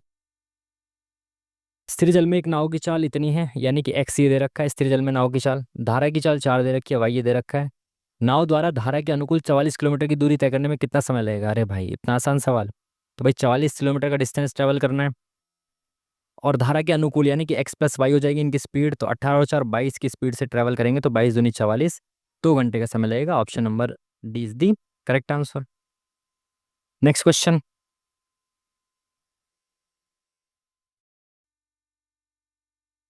सीरीज है ये कुछ, तो A B C D E F G H I, तो जी और आई ये वाला ऑप्शन खत्म, जी आई ठीक है, ई एफ जी एच आई ठीक है, ये ऑप्शन खत्म। उसके बाद Z A B B C D D E F F G H, तो एफ एच यहाँ खत्म, ये खत्म, एक ही ऑप्शन बचा। समझ गए बात को, है ना। ऑप्शन एलिमिनेट हो गए 3, आगे आप चेक ही मत करो नंबर वगैरह को आप, ठीक है। बाकी नंबर को अगर देखें तो 1 और 26 27, 3 और 2 5, और 5 और 4 9, और 7 और 6 13, और 9 8 17, यानी कि इन दोनों का सम दे रखा है। वैसे भी आ गया था, नंबर चेक करने की जरूरत ही नहीं थी, 3 ऑप्शन एलिमिनेट हो चुके थे। मुद्रा आपूर्ति की अत्यधिक वृद्धि की साथ कौन सी घटना घटित होती है? अति मुद्रास्फीति, अपस्फीति, सामान्य मुद्रास्फीति। सामान्य तो है ना, नॉर्मल चलती ही रहती है। इन्फ्लेशन तो मार्केट में हमेशा रहता ही है, और थोड़ा बहुत इन्फ्लेशन इकोनॉमी के लिए अच्छा भी होता है। बट जब बहुत ज़्यादा अत्यधिक वृद्धि होती है तो इसको कहते हैं अति मुद्रास्फीति, हाइपर इन्फ्लेशन। मध्य संख्या का मान ज्ञात कीजिए यदि एक समूह में 5 संख्याओं का औसत 50 है, ओ सॉरी 30 है। यदि दिया गया है कि पहली 2 संख्याओं का औसत इतना है, अंतिम 2 संख्याओं का औसत इतना है, तो बीच वाली संख्या बची उसका मान निकालना है। सिंपल कर दो भाई, देखो 5 संख्याओं का औसत 30 है, मैंने मान लिया कि सारी संख्याएं 30 हैं, ठीक है। तो पहली 2 संख्याएं जो हैं वो 30.5 है उनका एवरेज। तो पहली 2 संख्याएं 30 से कितना ज़्यादा है, एक संख्या 0.5 ज़्यादा है, तो 2 संख्याएं टोटल ओवरऑल एक ज़्यादा है इनमें। भाई इनका एवरेज 30.5 है, यानी कि हर एक संख्या 0.5 ज़्यादा है एवरेज से, तो टोटल इनके पास एक ज़्यादा है, ठीक है जी। और अंतिम 2 संख्याओं का औसत कितना है, 34 है, यानी इसमें एक के पास 4 ज़्यादा है, तो 2 के पास 8 ज़्यादा है। तो इन चारों संख्याओं के पास मिला के टोटल 9 ज़्यादा है। तो ये 4 संख्याओं की 5वीं संख्या भी मैंने माना है 30 ही होनी चाहिए। अगर 30 के हिसाब से इनके पास ये 9 ज़्यादा है, तो ये 9 ज़्यादा आया कहाँ से इनके पास, इसने इनको दिया होगा ये 9 ज़्यादा, यानी इसके पास 30 ना होके इनसे 9 कम होगा, है ना। इसके पास अगर 30 होता, इन दोनों के पास भी 30 होता, ये भी 30, तो एवरेज 30 ही रहता। बट इनके पास 9 ज़्यादा है एवरेज से, तो 9 ज़्यादा कहाँ से आया होगा, इन्होंने इससे लिया होगा, तो इसने 30 में से 9 इनको दे दिया होगा, तो इसके पास 21 बचा होगा, सिंपल। चलिए नेक्स्ट क्वेश्चन। बेसिक से करना चाहते हो आप बेसिक से भी कर सकते हो, बट हम इसी तरीके से करने की सलाह देते हैं और आपको भी कहेंगे ऐसे ही करिए। ये लिखा हुआ है, पूछा क्या है इस भाषा में, इसको क्या लिखा जाएगा, ठीक है। तो फाइंड अ सॉल्यूशन, अच्छा ठीक है, ये 4 1 2 4 6 8 बिल्कुल सही। जब इस तरीके से आपको दिया हो ना, सबसे पहले आप ना हमेशा इसकी काउंटिंग किया करो, अल्फ़ाबेट्स की काउंटिंग किया करो। 100% मोस्टली क्वेश्चंस जो है ना इससे हो जाते हैं, इस तरह के क्वेश्चंस, ठीक है। जो इसमें कोई वर्ड लिख दिया और उसके नंबर्स लिख दिया। देखो 4 1 और 8 जितने इसमें अल्फ़ाबेट्स है उतना ही लिखा हुआ है, 2, और यहाँ पे कितना है 3 3 6 3 9, बिल्कुल ठीक। तो यहाँ पे देखें आप 2 4 5, तो 5 से शुरू एक ही ऑप्शन हो रहा है, ख़त्म। यहाँ पे 3 है, यहाँ पे 8 है, वैसे भी एक ही ऑप्शन था जो 5 से शुरू हो रहा था। Next question, stand up India योजना ने हाल ही में 7 साल पूरे किए। स्टैंड अप इंडिया योजना कब शुरू की गई थी? 7 साल पूरे किए हैं भाई इसने। तो अभी 25 चल रहा है, हो सकता है 24 में 7 साल पूरे किए हों। तो अगर 24 में 7 साल किए तो 4 इसमें से गए, 3 इसमें से गए, तो 2017 के आसपास शुरू होनी चाहिए। बाकी अब पता नहीं है कितना पुराना क्वेश्चन है, कब इसने 7 साल पूरे किए थे।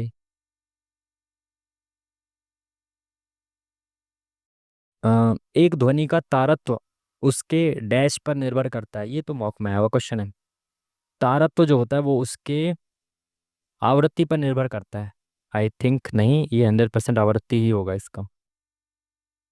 दो संख्याओं का लसापा यानी कि एलसीएम इतना दे रखा है, अनुपात ये दे रखा है संख्याओं का योग बताना है। देखो संख्याएं आप मान लो 9x और 7x।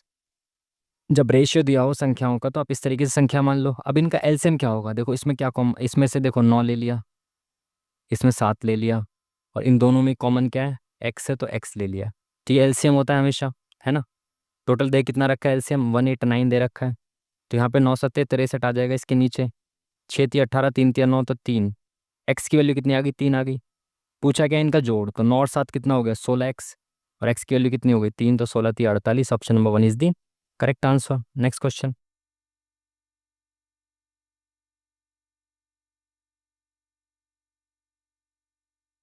सुधीर पुस्तकालय जाने के लिए अपने घर से निकलता है और पूर्व की ओर 20 मीटर चलता है। पूर्व हमेशा सीधे हाथ की तरफ होता है, ईस्ट उल्टे हाथ की तरफ वेस्ट होता है। घर से निकला और ईस्ट की तरफ चला 20 मीटर, ठीक है। फिर वह पश्चिम की ओर 35 मीटर, यानी कि पश्चिम यानी उल्टा आ रहा है यहाँ से, तो 20 तक यहाँ आ गया, वापस 35 चल रहा है तो यहाँ से यहाँ तक 15 और चल गया वो, ठीक है। 35 मीटर और 5 मीटर उत्तर की तरफ, तो 5 मीटर भाई वो यहाँ से यहाँ तक उत्तर की तरफ चला गया। और फिर वह पूर्व की ओर मुड़ता है और 15 मीटर चलता है, तो अगेन सीधे हाथ की तरफ पूर्व की ओर 15 मीटर, यानी कि जस्ट सामने आ गया 15 मीटर चल के।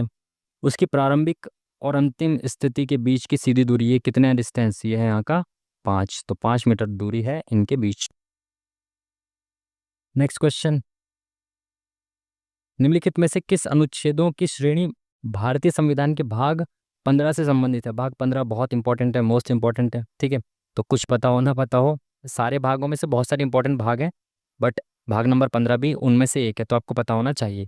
तो भाग 15 में आता है निर्वाचन आयोग, और निर्वाचन आयोग आर्टिकल नंबर 324।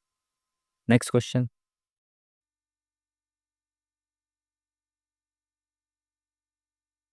एक दुकानदार किसी वस्तु को इतने रुपए, किसी वस्तु पर इतने रुपए मूल्यांकित करता है, अंकित मूल्य पर इतने परसेंट की छूट देता है। इस सौदे में उसे 8% का लाभ हुआ, तो वस्तु का क्रय मूल्य बताइए।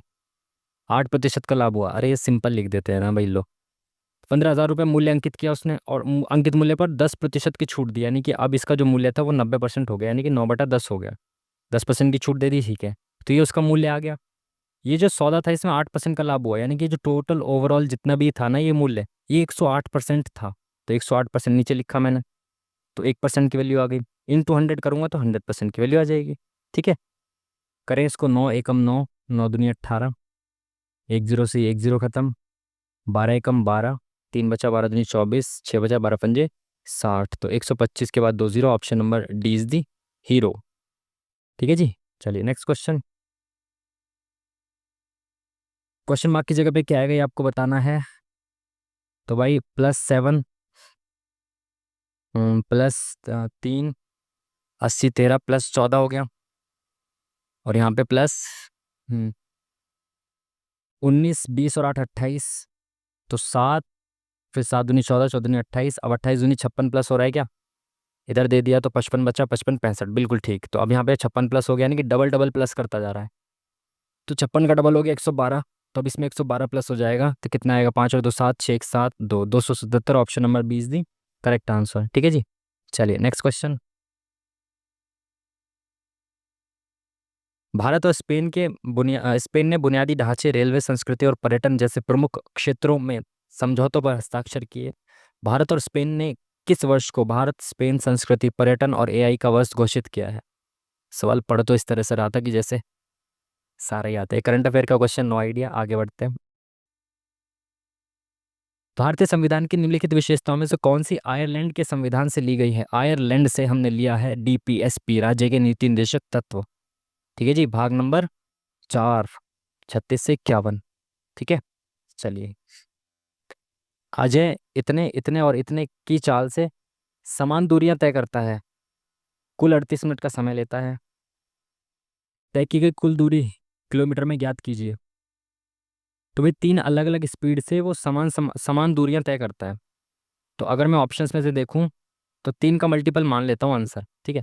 अगर टोटल दूरी 3 किलोमीटर है तो मान लो पहले 1 किलोमीटर चला, फिर 1 किलोमीटर, फिर 1 किलोमीटर, सेम डिस्टेंस ट्रेवल किया है ना तीनों बार, बस स्पीड अलग थी, ठीक है। तो अगर मैं ये मानूं कि इसने 20 की स्पीड से, जब वो 60 मिनट में 20 किलोमीटर चलता है, तो 1 किलोमीटर कितनी देर में चल जाएगा, 60/20। समझ पाए बात को, 60 मिनट में 20 किलोमीटर चला, तो 1 किलोमीटर निकालना है, तो किलोमीटर यहाँ पे लिया उसको 20, तो 20 दिया 60, तो 1 किलोमीटर वो चल गया 3 मिनट में, ठीक है। उसके बाद नेक्स्ट 60 किलोमीटर 60 मिनट में चल रहा है। 60 किलोमीटर प्रति घंटा का मतलब है 60 किलोमीटर 60 मिनट में चल रहा है, यानी 1 मिनट में 1 किलोमीटर चल रहा है, तो 1 मिनट लगेगी यहाँ पे, ठीक है।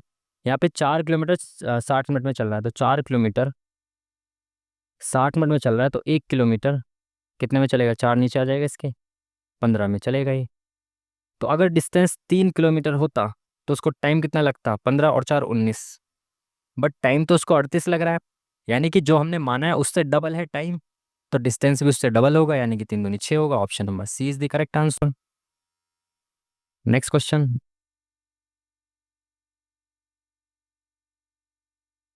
इसने बोला कि दो साइन आपस में इंटरचेंज कर दें तो सही हो जाएगा। चेक करें भाई, यहाँ पे इंटू की जगह माइनस आ गया और माइनस की जगह इंटू आ गया यहाँ पे। ठीक है, तो कितना बचा दूनी 12 माइनस 4/10, और 4/10 तो कम्प्लीटली डिविजिबल ही नहीं होगा, तो पहला वाला ऑप्शन तो हो ही नहीं सकता। ठीक है, सेकंड वाला चेक करें, डिवाइड और इंटू 6 माइनस 2/4, और डिवाइड की जगह इंटू 10 + 5, तो 2 एकम 2, 2 दूनी 4 और 2 पंजे 10, प्लस का 10 माइनस का 10 कट गए, बचा कितना 6। बिल्कुल सही, तो सेकंड वाला ऑप्शन जो है वो सेटिस्फाई कर गया। नेक्स्ट क्वेश्चन,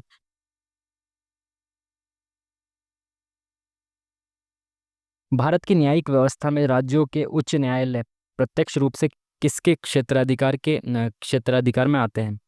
तो उच्च न्यायालय किसके क्षेत्राधिकार में आते हैं भाई? सर्वोच्च न्यायालय में आते हैं ना, जितने भी हाई कोर्ट्स हैं वो सुप्रीम कोर्ट के सीधे जुरिस्डिक्शन में आते हैं। ठीक है,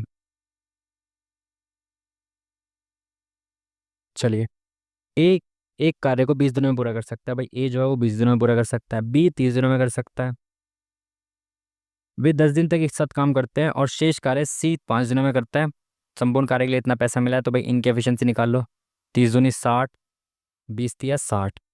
वे 10 दिन तक एक साथ कार्य करते हैं, ए और बी 10 दिन तक एक साथ काम करते हैं, तो एक दिन में वो कितना करते हैं 5, तो 10 दिन में कितना कर दिया इन्होंने, 10 पंजे 50 काम इन्होंने कर दिया। ठीक है, सी द्वारा 5 दिनों में किया जाता है शेष कार्य, तो शेष कार्य कितना बचा, 50 काम हो चुका, 10 काम बचा, तो शेष काम 5 दिनों में कर दिया सी ने।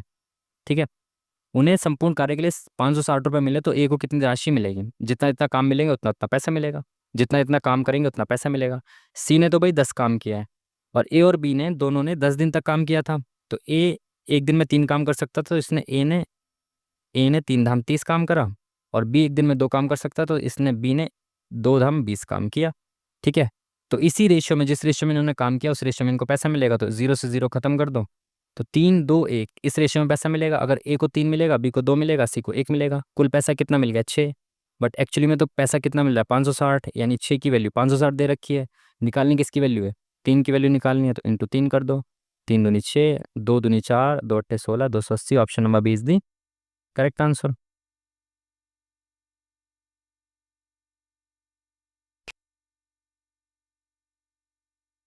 क्या बोला इसने, कमल संपत का पिता है, तो भाई कमल जो संपत का पिता है, तो कमल जी जो हैं ये पिताजी हैं किसके, संपत के, तो हमने एस मान लिया इनको। संपत रजनी का पुत्र है, तो संपत जो ये पुत्र है किसका, रजनी का, तो रजनी जो है वो इनकी धर्मपत्नी हो गई। ठीक है, रोशनी रजनी की बहन है, तो रजनी की बहन कौन हो गई, रोशनी। ठीक है, रश्मि रोशनी की पुत्री है, तो रोशनी की पुत्री रश्मि हो गई भाई, रश्मि, तो आर एम लिख लेते हैं इसको हम, पुत्री हो गई रश्मि रोशनी की। रोशनी संपत से किस प्रकार संबंधित है, तो संपत की माता की बहन, यानी कि माता की बहन मतलब मौसी, option number C is the correct answer. सर्वप्रथम हिमालय उच्च तुंगता वायुमंडलीय और जलवायु केंद्र कहाँ लॉन्च किया गया था? ये तो सेम क्वेश्चन अभी शायद ये भी मॉक में आया था, और इसका आंसर हमने गलत किया था, ये आंसर इसका सही था उधमपुर, और शायद कश्मीर में है उधमपुर, कश्मीर का कोई जिला ऐसे कुछ करके था इसका आंसर, तो ये हमने गलत किया था उस वक्त, ये मॉक में आया था सेम क्वेश्चन। ठीक है, तो उधमपुर इसका सही आंसर था। नेक्स्ट क्वेश्चन, यदि 3.5 सेंटीमीटर त्रिज्या वाले एक ठोस अर्धगोले को 4 छोटे गोले में बदल दिया जाए, तो प्रत्येक छोटे गोले की त्रिज्या क्या होगी? भाई एक बड़ा जो है वो अर्धगोला है, उससे 4 छोटे गोले बनाने हैं, तो आयतन तो सेम रहेगा। ठीक है, तो बड़े वाले का आयतन कितना हो गया, 4/3 पाई आर की क्यूब, यानी कि 3.5 की क्यूब, बराबर इससे 4 गोले बनाए हमने, इंटू, सॉरी सॉरी सॉरी, ये अर्धगोला है ना, ये अर्धगोला है, तो यानी कि इसका हो जाएगा 2/3। अर्धगोला है ना बड़ा, तो ठोस, तो अर्धगोला, इसका आयतन बराबर होगा इन चारों गोलों के आयतन के बराबर, तो 4 × 4/3 इंटू पाई आर की क्यूब, तो आर की क्यूब हमें निकालनी है, तो भाई देखो 3 से तो ये 3 खत्म, पाई से ये पाई खत्म, 2 से ये 2 बार में गया। ठीक है, ठीक है, ये हो गया 4 दूनी 8 आर की क्यूब, यहाँ पे कितना है 3.5, तो 3.5 गुणा में 3.5 गुणा में 3.5, अगर मैं देखूं तो ये सबका पॉइंट हटा देता हूँ, तो 10 10 और 10 हो गया। ठीक है, ठीक है, अगर हम इसको काट दें सभी को तो ऊपर कितना बनेगा, 5 सत्ते 35, 5 सत्ते 35, 5 सत्ते 35, नीचे कितना बचा, 2 2 2, तो नीचे बचा 8। ठीक है, 2 दूनी 4 दूनी 8, ये 8 यहाँ पे मल्टीप्लाई में, तो ये भी नीचे आ गया 8। तो ऊपर हो गया 7 की क्यूब, नीचे हो गया 64। ये r की क्यूब बराबर ये आ गया, तो इसका क्यूब रूट करेंगे तो 3 तो 7 है, तो बाहर आके एक 7 बचेगा। और 64 बाहर आएगा तो किसका क्यूब है, 64 4 का क्यूब है, तो बाहर आ जाएगा 4, तो 7/4 आर आ जाएगी। ऑप्शन नंबर 20 दी करेक्ट आंसर। Next question.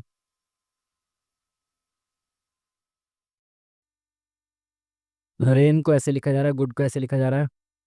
तो देखिए रेन में इनकी प्लेस वैल्यू देखें जोड़ के, R 18, 1 9 14। ठीक है, 10 20 और 2 22, 2 और 2 4, तो 42 आ रहा है, लेकिन 45 लिखा है, +3 कर दिया। जी ओ मतलब 15 दूनी 30, और ये 7 4 11, 4 41, +3 कर दिया 44, तो D 4 R 18, O 15 16। ठीक है, 8 4 12, 12 और 5 17, 3 20 और 3 23, 2 3 4, नहीं 2 3 4 5, तो 53 आ गया, 53 में +3 करेंगे 56, ऑप्शन नंबर 20 दी करेक्ट आंसर। Next question. न्यायमूर्ति A N ग्रोवर के जीवन और विरासत पर आधारित पुस्तक ये सब अनॉय अनयील्डिंग, अच्छा अनयील्डिंग जज, the life of the life and legacy of justice A N Grover किस दौरान, पता नहीं भाई ये सब क्या ही करंट अफेयर कोई क्वेश्चन है बुक वगैरह से रिलेटेड। निम्नलिखित में से किस नदी का उद्गम विंध्य श्रेणी से होता है। विंध्य से कावेरी तो नहीं निकलती, चेनाब भी ऊपर से निकलती है, गोमती भी नहीं। सिंध बेतवा केन ये जो सारी नदियां ना ऐसे जाती हैं इधर से, तो बेतवा निकलती है विंध्य की श्रेणी से। चलिए क्या बोला इसने, ABCD एक चक्रीय चतुर्भुज है, तो भाई ये है एक चक्रीय चतुर्भुज, इसके अंदर आएगा ABCD। ठीक है, तो A B C और D। बी एंगल दे रखा है आपको कितना, 104। AC पर स्पर्श रेखाएं बिंदु P पर मिलते हैं, तो A और C की जो स्पर्श रेखाएं वो बिंदु P पर मिलती हैं, आगे जाके ऐसे करके। ठीक है, अब जैसे बन गया वैसे समझ लेना। ठीक है, P पर बनती है। APC, तो APC यानी कि इस की वैल्यू पूछिए ये कितना होगा। अगर ये हमें दिया होता कि कौन समद्विभाजक है, तो ये 90 + θ/2 हो जाता, बट कोई बात नहीं। अगर मैं इसको जीवा मान लूँ ऐसे करके, ये जीवा हो गई, इसकी कोड हो गई। ठीक है, तो ये वाला जो एंगल होगा, ये वाला एंगल इसके बराबर होगा। ये मैं पहले भी समझा चुका हूँ आपको, वृत्तखंड वाली जो प्रमेय होती है उसके अनुसार। और ये क्योंकि स्पर्श रेखा है तो ये दोनों बराबर होंगे। ठीक है, जहाँ पे मिलेंगे ऐसे करके स्पर्श रेखा बराबर होती है ना, ये आपने पढ़ा होगा, ऐसे करके दोनों बराबर होते हैं स्पर्श रेखाएं। ठीक है, तो बराबर है तो ये दोनों एंगल भी बराबर होने चाहिए। ठीक है, तो ये 104 है, और चक्रीय चतुर्भुज में आमने सामने के एंगल जो होते हैं 180 डिग्री के होते हैं, तो ये 76 हो गया। और ये 76 है तो ये भी 76 हो गया, अगर ये 76 है तो ये भी 76 हो गया। और ट्रायंगल के तीनों कोणों का योग होता है 180, तो ये कितना हो गया, 152 हो गए दोनों, तो 180 में से 152 गए कितना बचा, 28, तो ये हो जाएगा 28 डिग्री। ठीक है, चलिए नेक्स्ट क्वेश्चन। कितनी साइकिलें पैडल नहीं है। अच्छा, तो भाई ये साइकिल है पर पैडल नहीं है, तो यानी कि इस वाले को हटाना है बस, तो साइकिल कहाँ है, ये रही 6 5 11, ऑप्शन नंबर 20 दी करेक्ट आंसर हमारा।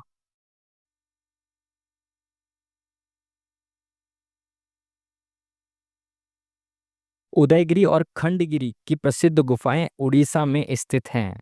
ठीक है, ये आपको पता होना चाहिए, उदयगिरी काफ़ी फेमस गुफाएं और पहाड़ियां हैं, है ना, इंपॉर्टेंट है, याद रखना। सुरभि 3 वर्ष के लिए इतने वार्षिक ब्याज दर पर एक निश्चित राशि पर इतने रुपए का साधारण ब्याज प्राप्त होता है। सुरभि को 3 वर्ष के लिए इस रेट से निश्चित राशि पर इतने रुपए ब्याज प्राप्त होता है। सुरभि द्वारा उसी राशि पर 4 वर्ष के लिए 15% वार्षिक दर से प्राप्त साधारण ब्याज कितना होगा। भाई देखो, 1 वर्ष में इसको मिल रहा था 8 से 1/3 यानी कि 25/3, है ना, 8 × 24 और 25/3% मिल रहा था 1 साल में। और 3 साल में टोटल कितना मिला होगा, 3 से 3 कट गया 25%। ठीक है, तो भाई 25% मुझे मिला होगा उस धनराशि का ब्याज के रूप में। और कितना दे रखा, 25% बराबर 44.4, है ना, 25% ब्याज के रूप में मिला, जो कि मुझे दे रखा है 44.4। तो 44.4 जो 25% की वैल्यू है, तो 25 को डिवाइड में रख देंगे तो ये 1% की वैल्यू आ गई। और इसने बोला है कि उसी धनराशि पर 4 वर्ष के लिए 15% वार्षिक ब्याज दर से साधारण ब्याज कितना हो जाएगा। देखो, एक वर्ष में मिलेगा 15%, तो 4 वर्ष में कितना मिलेगा, 15 चौका 60%। 1% की वैल्यू ये लिखी हुई, तो 60% के लिए इंटू 60 कर दो, कितना आ जाएगा, 5×5 = 25, 5 × 5 5×2 = 10। पॉइंट में ही आंसर आएगा, तो काट देते हैं 5 से इसको, तो 5×8 = 40, पॉइंट 5×8 = 40, 5×8 = 40, ये आ गया।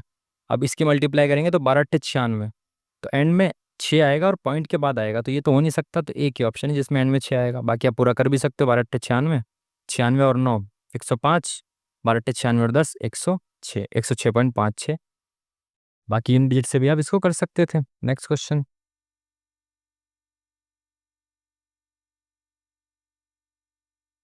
चलिए फिल करने हैं ब्लैंक्स को, तो चेक करें। यहाँ पे देखें QUN, तो QUO दे रखा है, यानी कि NO और QUP, है ना, NOP ऐसे दे रखा है, QUN QUO NOQUP। तो थर्ड पे तो Q आएगा, तो थर्ड पे Q आ रहा है, इसमें ये ऑप्शन खत्म, ये ऑप्शन खत्म, ठीक है। यानी QUP QUNS QUOS QUPS, ठीक है। S के बाद W है, तो यहाँ पे W आएगा, ठीक है। तो यानी कि सेकंड लास्ट में W आ रहा है, तो ये ऑप्शन भी खत्म, एक ही ऑप्शन बचा, है ना। और Q के बाद वैसे भी U आ रहा है, तो यहाँ पे भी U आएगा लास्ट वाले में, और लास्ट वाला U एक ही ऑप्शन में। इस तरीके से ऑप्शन एलिमिनेशन से कर दो इसको खत्म।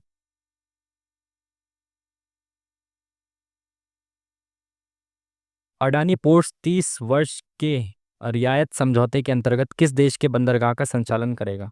ये भी सेम क्वेश्चन मॉक में आया भी रिसेंटली किसी में।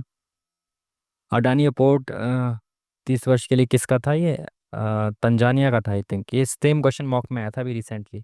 अब देखो यार, जो क्वेश्चन मॉक में पहले आए हुए हैं वो तो सही होने ही होने हैं ना। तो अब इसमें अगर ज़्यादा नंबर आ भी जाते हैं ना, 8-10, तो कोई बहुत बड़ी बात आपके लिए खुश होने वाली नहीं है, क्योंकि रिपीटेड क्वेश्चंस आते हैं। भारत में खनिजों में सबसे समृद्ध पठार है, तो इनमें से सबसे समृद्ध पठार जो है वो है छोटा नागपुर का पठार, जो कि इधर की साइड भारत के ईस्टर्न जो पार्ट है उसमें मिलता है ना। ये जो बिहार झारखंड इधर वाला जो एरिया है ना, वो सबसे ज़्यादा धनी है खनिजों के मामले में, ठीक है। चलिए, ABC B और C समद्विभाजक त्रिभुज के अंदर O पर मिलते हैं, तो ABC A B और C त्रिभुज है, इसके B और C के समद्विभाजक यहाँ पे मिलते हैं O पर। और B और C दे रखा है आपको 122। अभी मैं सेम ही क्वेश्चन बोल रहा था पीछे की, ये होता तो कर देते। जब समद्विभाजक ऐसे मिलते हैं तो यहाँ पे अगर थीटा है, ये थीटा है, तो ये वाला जो एंगल होता है ये होता है 90 + θ/2। और 90 + θ/2 कितना दे रखा है, 122 दे रखा है। तो 90 प्लस कितना लिखा हुआ है ये, 32 लिखा हुआ है, यानी θ/2 जो है वो 32 है। तो θ/2 32 है, तो थीटा कितना होगा, 32 दूनी 64 होगा। ऑप्शन नंबर 20 दी करेक्ट आंसर, ठीक है जी। चलिए नेक्स्ट क्वेश्चन। उस वेन आरेख को चुनिए। वेन डायग्राम बताना है किसका, पिता पुत्र और पुरुष के बीच संबंध का। ये क्वेश्चन आया हुआ है, वैसे भी कई बार आ चुका है सेम डायग्राम, पिता पुरुष और पुत्र। देखो जितने भी पुरुष हैं, पिता हमेशा पुरुषों के अंदर से आएंगे और पुत्र भी पुरुषों के अंदर से आएंगे, ठीक है। पुत्र और पिता तो पुरुष ही होंगे ना, औरत थोड़ी पुत्र हो सकती है, या फिर फीमेल थोड़ी पुत्र हो सकती है। तो जितने भी पुरुष है पुरुषों के अंदर ही होंगे पिता और पुत्र, ठीक है। और कुछ ऐसे भी हो सकते हैं जो पिता और पुत्र दोनों हो, जो किसी के पुत्र भी हैं और किसी के पिता भी हैं, है ना। तो ये वाला डायग्राम जो है सही होना चाहिए। Option number D is the correct answer. Next question. ऐतिहासिक लखनऊ समझौते पर हस्ताक्षर किस वर्ष किए गए थे। 1916 का लखनऊ समझौता ऑल इंडिया कह रहा हूँ, इंडियन नेशनल कांग्रेस और जो मुस्लिम लीग थी, ये दोनों मिल गए थे इसमें आके, इसलिए इंपॉर्टेंट था, याद रखना है। आसान क्वेश्चन। अरे वाह, ऐसे क्वेश्चंस गलती करने के चांसेस बच्चों के रहते हैं इसमें। इसमें आपको क्या करना होता है, जब इस तरीके से दिया हो डिवाइड में, तो शुरुआत से शुरू करना है, पीछे से शुरू नहीं करना। शुरुआत से शुरू करिए, जैसे 9/13 है, तो अब इसको पहले डिवाइड करना है, फिर इसको डिवाइड करना है जो आएगा, ठीक है। तो डिवाइड का मतलब होता है उल्टा कर दो फ्रैक्शन को, तो 26/18 लिख दो और इंटू कर दो। डिवाइड का मतलब होता है फ्रैक्शन जो सेकंड वाली है उसको उल्टा करके इंटू कर दो। तो 13 दूनी 26, 9 दूनी 18, तो भाई ये तो एक आ गया। अब एक को डिवाइड करना है किससे, 90/52 से। तो अगेन इसको उल्टा कर दो, 90/52 को 52/90 लिख दो और एक से इंटू कर दो। तो कितना हो गया, किससे कटेगा, दो से कटा, 2 दूनी 4, 2 दूनी 4, 2 6 12, 2 चौक 8, 2 पंजे 10। आगे कट रहा है किसी से नहीं, 26/45 है ऑप्शन में, बिल्कुल हैगा। तो ऑप्शन नंबर सी जो कि है डी में इज द करेक्ट आंसर। ठीक है जी। चलिए next question. Odd one out छांटना है आपको जी, इसमें से कौन सा अलग है, कलम और पेंसिल, कांटा चॉपस्टिक, स्कूटी बाइक ब्रेड मक्खन।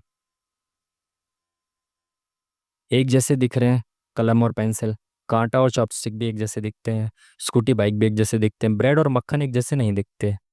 तो मेरे हिसाब से तो इस हिसाब से ये अलग होना चाहिए ना, ब्रेड पे मक्खन लगाते हैं, स्कूटी पे बाइक थोड़ी लगाते हैं, कांटे पे चॉपस्टिक, कलम पे पेंसिल। तो मेरे हिसाब से तो ये अलग होना चाहिए, बाकी सब सिमिलर से हैं, ये अलग अलग है।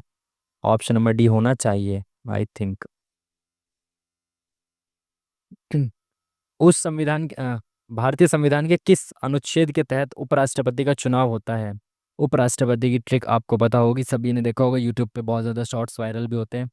उसका निकास सनी ऐसे करके होता है ना, उसका निकास सनी, निकास शनि। ठीक है। 60 63 से शुरू होता है। ऊ का मतलब होता है उपराष्ट्रपति की, भाई भारत का एक उपराष्ट्रपति होगा, ये 63 से शुरुआत होती है। 64 में क्या होता है, सा से क्या होता है, सभापति, कि ये उपसभापति, उसका सभापति होगा, उपराष्ट्रपति राज्यसभा का सभापति होगा। 64। 65 में क्या होता है, कार्य, जब राष्ट्रपति ना हो तो उसकी उपस्थिति में ये कार्य करेगा। 65। 66 होता है नी से निर्वाचन। ठीक है, इसके बारे में पूछना है। का से होता है कार्यकाल, 67। सा से होता है क्या, समय उसका। और शा से शपथ और नी से निर्वहन, किन किन कार्यों का निर्वहन करेगा, इस तरीके से आपको याद रखना होता है। तो 66 होता है आपका चुनाव, निर्वाचन। Next question.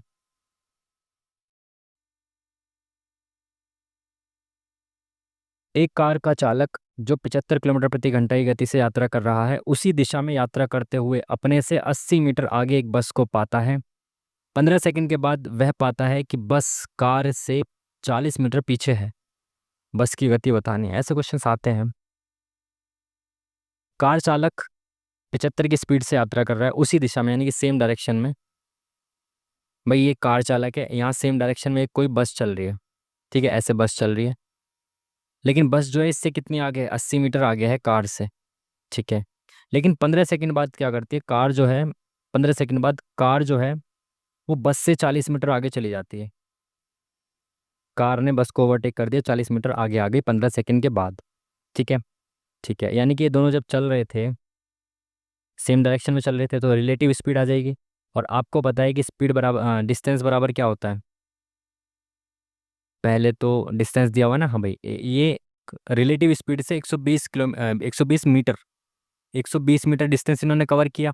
किसने, कार ने, क्योंकि सेम डायरेक्शन में थे ना, तो बस भी तो चल रही होगी। तो भाई सेम डायरेक्शन में रिलेटिव स्पीड लगती है आपकी। ठीक है, तो डिस्टेंस इन्होंने कवर किया 120 मीटर का, और डिस्टेंस बराबर होता है आपका स्पीड इंटू टाइम। 15 सेकंड में किया और स्पीड कितनी है, रिलेटिव स्पीड हो जाएगी।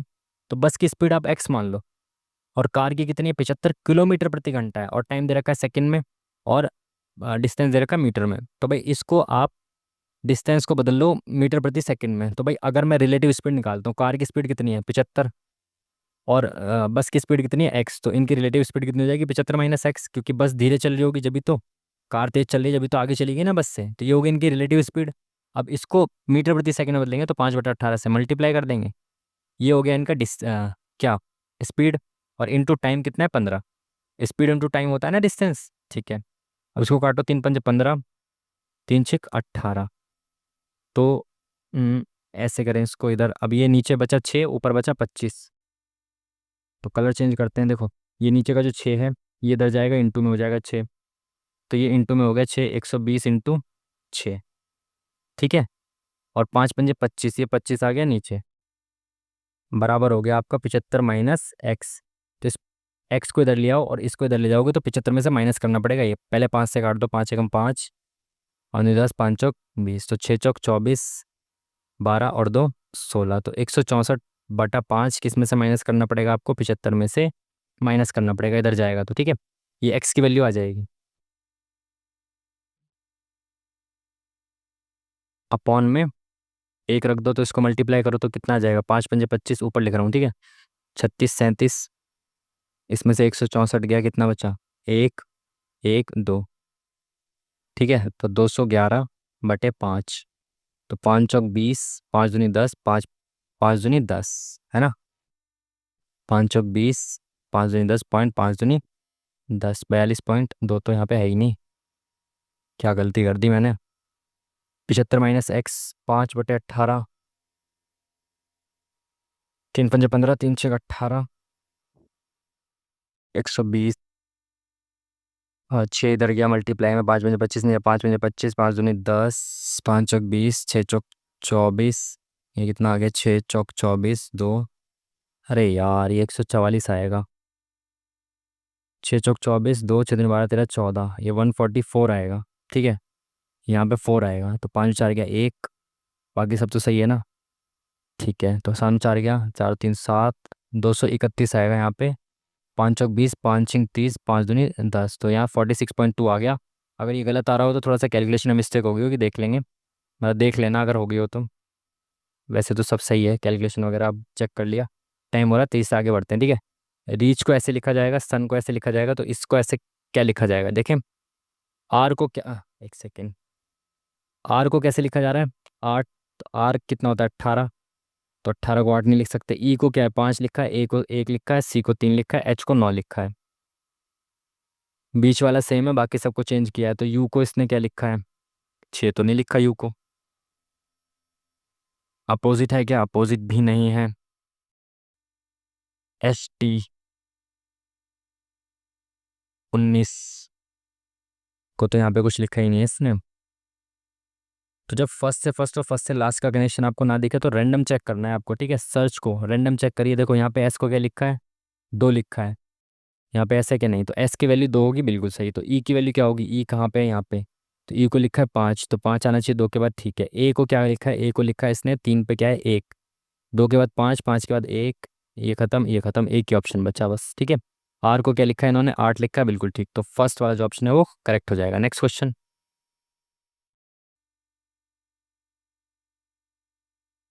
अंतःस्रावी ग्रंथियों का निम्नलिखित से कौन सा युग्म मस्तिष्क में स्थित है?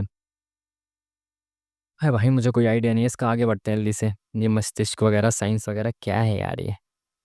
निम्नलिखित अवलोकनों को आरोही क्रम में व्यवस्थित किया गया है, तो ये आरोही क्रम में दिए हुए हैं ऑलरेडी। आंकड़ों का माध्यिका इतना है, तो एक्स का मान बताना है। माध्यिका आपको पता है क्या होता है कि भाई जो भी डेटा दिया गया उसको आरोही या अवरोही क्रम में लगाओ, असेंडिंग डिसेंडिंग ऑर्डर में लगाओ, और जो बीच में होता है ना वो माध्यिका होती है। तो यहाँ कितना है? 1 2 3 4 5 6 7 8 9 10, 10 है। तो बीच वाला कौन सा होगा? 4 इधर 4 इधर, 5 6, ये बीच वाली संख्या है x+2। इनका एवरेज निकाल दो, वो माध्यिका हो जाएगा। बराबर कितना दे रखा है? 250। तो ये इधर चला जाएगा, कितना हो जाएगा? 500, और ये 2 इधर आ जाएगा माइनस में, कितना हो जाएगा? 498।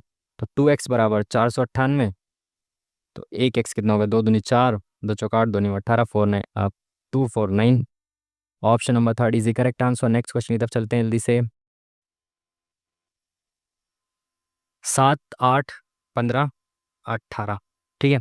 तो +1, 8 और 7 15, 15 और 3 18, 18 20, +5, 3 +5 +3, कुछ लॉजिक नहीं दिख रहा। इनटू का लॉजिक भी नहीं लगेगा क्योंकि नंबर्स बहुत छोटे छोटे हैं। अल्टरनेट सीरीज देखें तो 7 8 15, 8 23 और 8 31, बिल्कुल सही। अल्टरनेट सीरीज चल रही है इसमें, तो 8 8 प्लस किया एक छोड़ के एक को, तो 31 में 8 जोड़ेंगे 39 आ जाएगा। इसमें दूसरी सीरीज को देखें 10 8 18 28 38, उसके बाद आएगा 48, ठीक है। यहाँ पे आएगा 39, 8 जोड़ने के बाद 31 में, ठीक है। डबल सीरीज चल रही है। Next question. ऊर्जा दक्षता ब्यूरो जो राष्ट्रीय ऊर्जा संरक्षण दिवस का आयोजन करता है, किस मंत्रालय के अंतर्गत आता है? ऊर्जा दक्षता ब्यूरो, ऊर्जा दक्षता तो दक्ष ऊर्जा की बात चल रही है, तो शायद ये नवीकरणीय ऊर्जा मंत्रालय के अंतर्गत आता हो। दक्ष ऊर्जा तो उसमें आनी चाहिए आई थिंक। निम्नलिखित में से कौन सा स्थान तांबे की खान के लिए प्रसिद्ध है? तांबे की खान, अरे वाह, पहले ऑप्शन बिल्कुल सही। ज्योग्राफी के एनसीईआरटी में आपने पढ़ा होगा इसके बारे में। खेतड़ी जो है वो बहुत ज़्यादा जो है वो फेमस है तांबे की खान के रूप में। चलो जल्दी जल्दी से चलते हैं आगे। प्रतिवर्ष चक्रवृद्धि ब्याज, चक्रवृद्धि अर्धवार्षिक रूप से 20% की दर से 25,000 रुपये की धनराशि एक वर्ष में अर्जित चक्रवृद्धि ब्याज ज्ञात करना है। प्रतिवर्ष चक्रवृद्धि ब्याज अर्धवार्षिक रूप से बताना है आपको। एक साल का चक्रवृद्धि ब्याज रेट क्या है? वार्षिक रूप से 20% का रेट है, तो हमें अर्धवार्षिक रूप से निकालना है, तो रेट हो जाएगा 10-10% 2 स्लॉट में, है ना। टाइम हो जाएगा 6-6 महीने के 2 स्लॉट, ठीक है। तो भाई अगर रेट 10% है तो राशि 10 से 11 हो रही है। 10% मतलब होता है ना 1/10, तो 10 रुपये पे 1 का ब्याज, यानी 10 से 11 राशि हो गई। फिर अगले साल 10 से 11 हो गई, तो ओवरऑल कितनी हो गई? 100 से 121 हो गई राशि, ठीक है। पूछा गया इसने ब्याज, तो 100 रुपये पे कितने का ब्याज मिल रहा है? 21 रुपये का ब्याज मिल रहा है इसमें। बट ये प्रिंसिपल 100 नहीं है, हमारा प्रिंसिपल कितना है? 25,000। तो 100 की वैल्यू 25,000 दे रखी है, तो 21 की वैल्यू निकालनी है आपको। तो 25,000 जो है ये 100 की वैल्यू दे रखी है, इंटू 21 की वैल्यू आपको निकालनी है। तो ये 0 से 2 0 खत्म। अब इसमें 21 से मल्टीप्लाई करेंगे कितना आएगा? तो 25 से कम 25, 25 तो 50 और 2 52, 52 50, ऑप्शन नंबर 20 दी करेक्ट आंसर। Next question.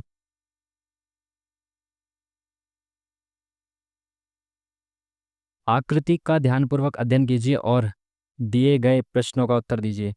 कितने चित्रकार ना तो चिकित्सक है और ना ही खिलाड़ी हैं? चित्रकार कहाँ है? पेंटर्स ये रहे। ना तो चिकित्सक मतलब 3 ही डायग्राम है, तो ये कह रहा है कि ना तो इससे टकराए ना इससे टकराए। ये मत चेक करो कि दोनों में से डॉक्टर कौन है, प्लेयर कौन है।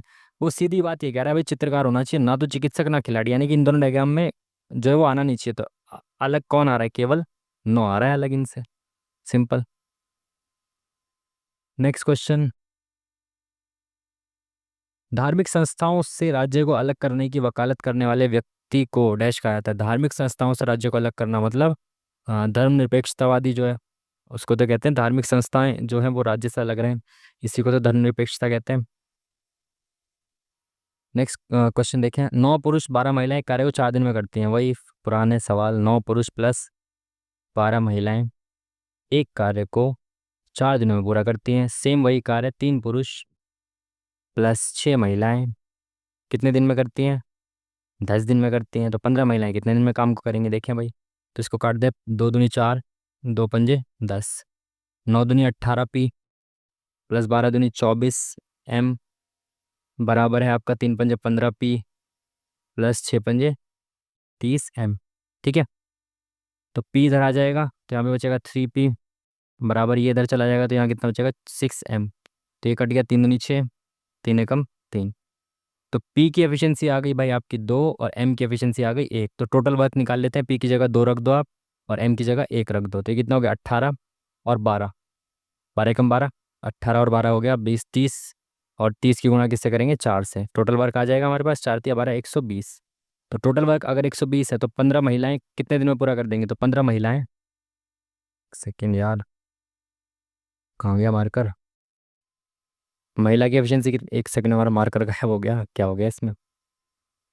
Oh shit. 120 टोटल काम आ गया।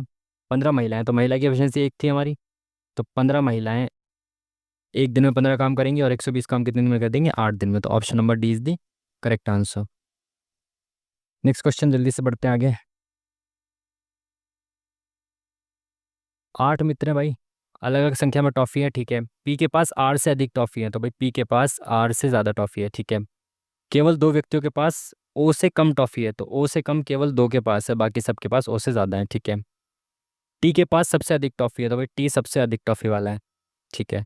एन के पास केवल एक व्यक्ति से कम टॉफ़ी है, तो एन के पास केवल एक व्यक्ति से कम टॉफ़ी है, बाकी सबसे ज़्यादा है, ठीक है। एम के पास सबसे कम टॉफ़ी है, तो भाई एम के पास सबसे कम टॉफ़ी है। क्यू के पास आर से कम टॉफ़ी है लेकिन एस से ज़्यादा है, तो आर से क्यू के पास आर से कम टॉफ़ी है, तो आर से कम टॉफ़ी है। आर से कम किसके पास है? क्यू के पास आर से कम टॉफ़ी है लेकिन एस से ज़्यादा टॉफ़ी है, ठीक है। टॉफ़ी की चौथी सबसे कम संख्या किसके पास है? 8 मित्र हैं टोटल, तो 1 2 3 4 5 6 7 8 9। 9 कैसे बैठ रहे हैं भैया? एम के पास सबसे कम टॉफ़ी है, ठीक है। क्यू के पास आर से कम, क्यू के पास आर से कम टॉफ़ी है और एस से अधिक टॉफ़ी है, यानी कि एस जो है वो यहाँ पे बैठा होगा, है ना। तभी तो ये सेटिस्फाई कर पाएगा, नहीं तो फिर डायग्राम गलत हो जाएगा। क्यू के पास आर से तो कम टॉफ़ी है लेकिन एस से ज़्यादा टॉफ़ी है, ठीक है। पूछा गया इसने टॉफ़ी की चौथी सबसे कम संख्या किसके पास है, तो 1 2 3 4। क्यू के पास चौथी सबसे कम संख्या, option number C is the correct answer. Next question.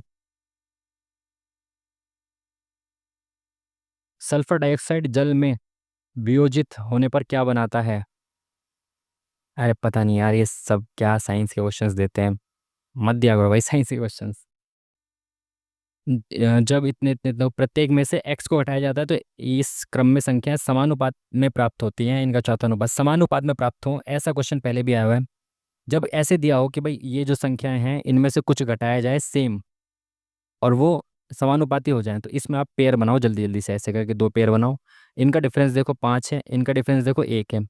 इसको पहले वाले से मल्टीप्लाई कर दो और इसको पहले वाले से मल्टीप्लाई कर दो तो कितना आएगा 55, और 23 × 5 = 115। इनका डिफरेंस लिखना है अपॉन में, नीचे वाले का डिफरेंस कितना हो गया 4। तो कितना आ जाएगा भाई, इसमें से 55 घटाएंगे तो कितना आएगा 6 5 11 60, 60/4 यानी कि 15। तो वो संख्या जो 15 हो जाएगी, एक्स की वैल्यू कितनी आ गई 15। वो संख्या अगर मैं सब में से घटाऊं तो वो समानुपात में हो जाएंगे। तो 3 7 और 15 का चौथा समानुपाती बताना है, तो यानी कि 3/7 बराबर हो 15 बटे चौथा क्या है, चौथे को मान लेता हूँ वाई। इसकी वैल्यू बतानी है चौथा अनुपाती की। तो 3 को 15 लिख दिया, यानी कि 5 गुना कर दिया, तो 7 को 5 गुना करेंगे तो 35 आएगा। Option number 1 is the correct answer. Next question, जल्दी से चलते हैं तेजी से, टाइम बहुत कम। कुछ फूल नरम है, एक सवाल और देखना है ना हमको। कुछ फूल नरम है, कोई कठोर नरम नहीं है। तो कोई कठोर नरम नहीं है, तो भाई कोई भी कठोर नरम नहीं है। निष्कर्ष, कुछ कठोर फूल हैं, कुछ कठोर फूल हैं क्या, नहीं डायरेक्ट कनेक्शन नहीं दिया। कुछ नरम फूल हैं क्या, कुछ नरम फूल बिल्कुल सही है, सेकंड वाला करेक्ट होगा, तो option number B is the correct answer. Next question. इनमें से किस पत्तन को न्यू मंगलोर पत्तन के रूप में भी जाना जाता है। मुरगांव पत्तन तो शायद गोवा का, आई थिंक पानम्बुर ये नाम लग रहा है शायद। कांडला पत्ता तो पत्ता कह रहा हूँ, पत्तन गुजरात का है, तूतीकोरी इधर की साइड है, तमिलनाडु वाला। तो ये ऑप्शन लग रहा है सेकंड वाला ही। नेक्स्ट क्वेश्चन भाई। ट्रिग्नोमेट्री का एक बार लास्ट क्वेश्चन देख लेते हैं कौन सा है। ये है आपका, डिक्शनरी के क्रम में दिखाना है आपको, डिक्शनरी वाले क्वेश्चन देख लेते हैं पहले। ऑप्शन से करेंगे तो सबसे पहले 5 आएगा, फिर 1 2 4 में से पहले क्या आएगा, 1 2 4 में से पहले क्या आएगा, GRIEEEDN, एक आएगा पहले। तो एक पहले आएगा तो ये ऑप्शंस खत्म, और एक के बाद ये दो आएगा क्योंकि चार जो है उसमें आई है, तो एक के बाद दो आएगा। Option number C is the correct answer. ठीक है जी, अभी हमने इससे पहले कौन सा क्वेश्चन था, अभी ट्रिग्नोमेट्री का जो छूट गया। हम्म, इसको देखें, sine theta plus sine square theta. अगर मैं इसको इधर ले जाऊँ, इसको इधर ले जाऊँ, तो साइन थीटा बराबर बन जाएगा 1 - साइन स्क्वायर थीटा, ठीक है। और इसकी वैल्यू हमको पता है क्या होती है, कॉस स्क्वायर थीटा होती है, और कॉस स्क्वायर थीटा की पूछिए तो ये आ गया कॉस स्क्वायर थीटा। तो यानी कॉस स्क्वायर थीटा बराबर, तो भाई साइन थीटा क्या है, और इसका बिल्कुल सही आंसर एक ही आएगा, बहुत सही, सही दे रखा है।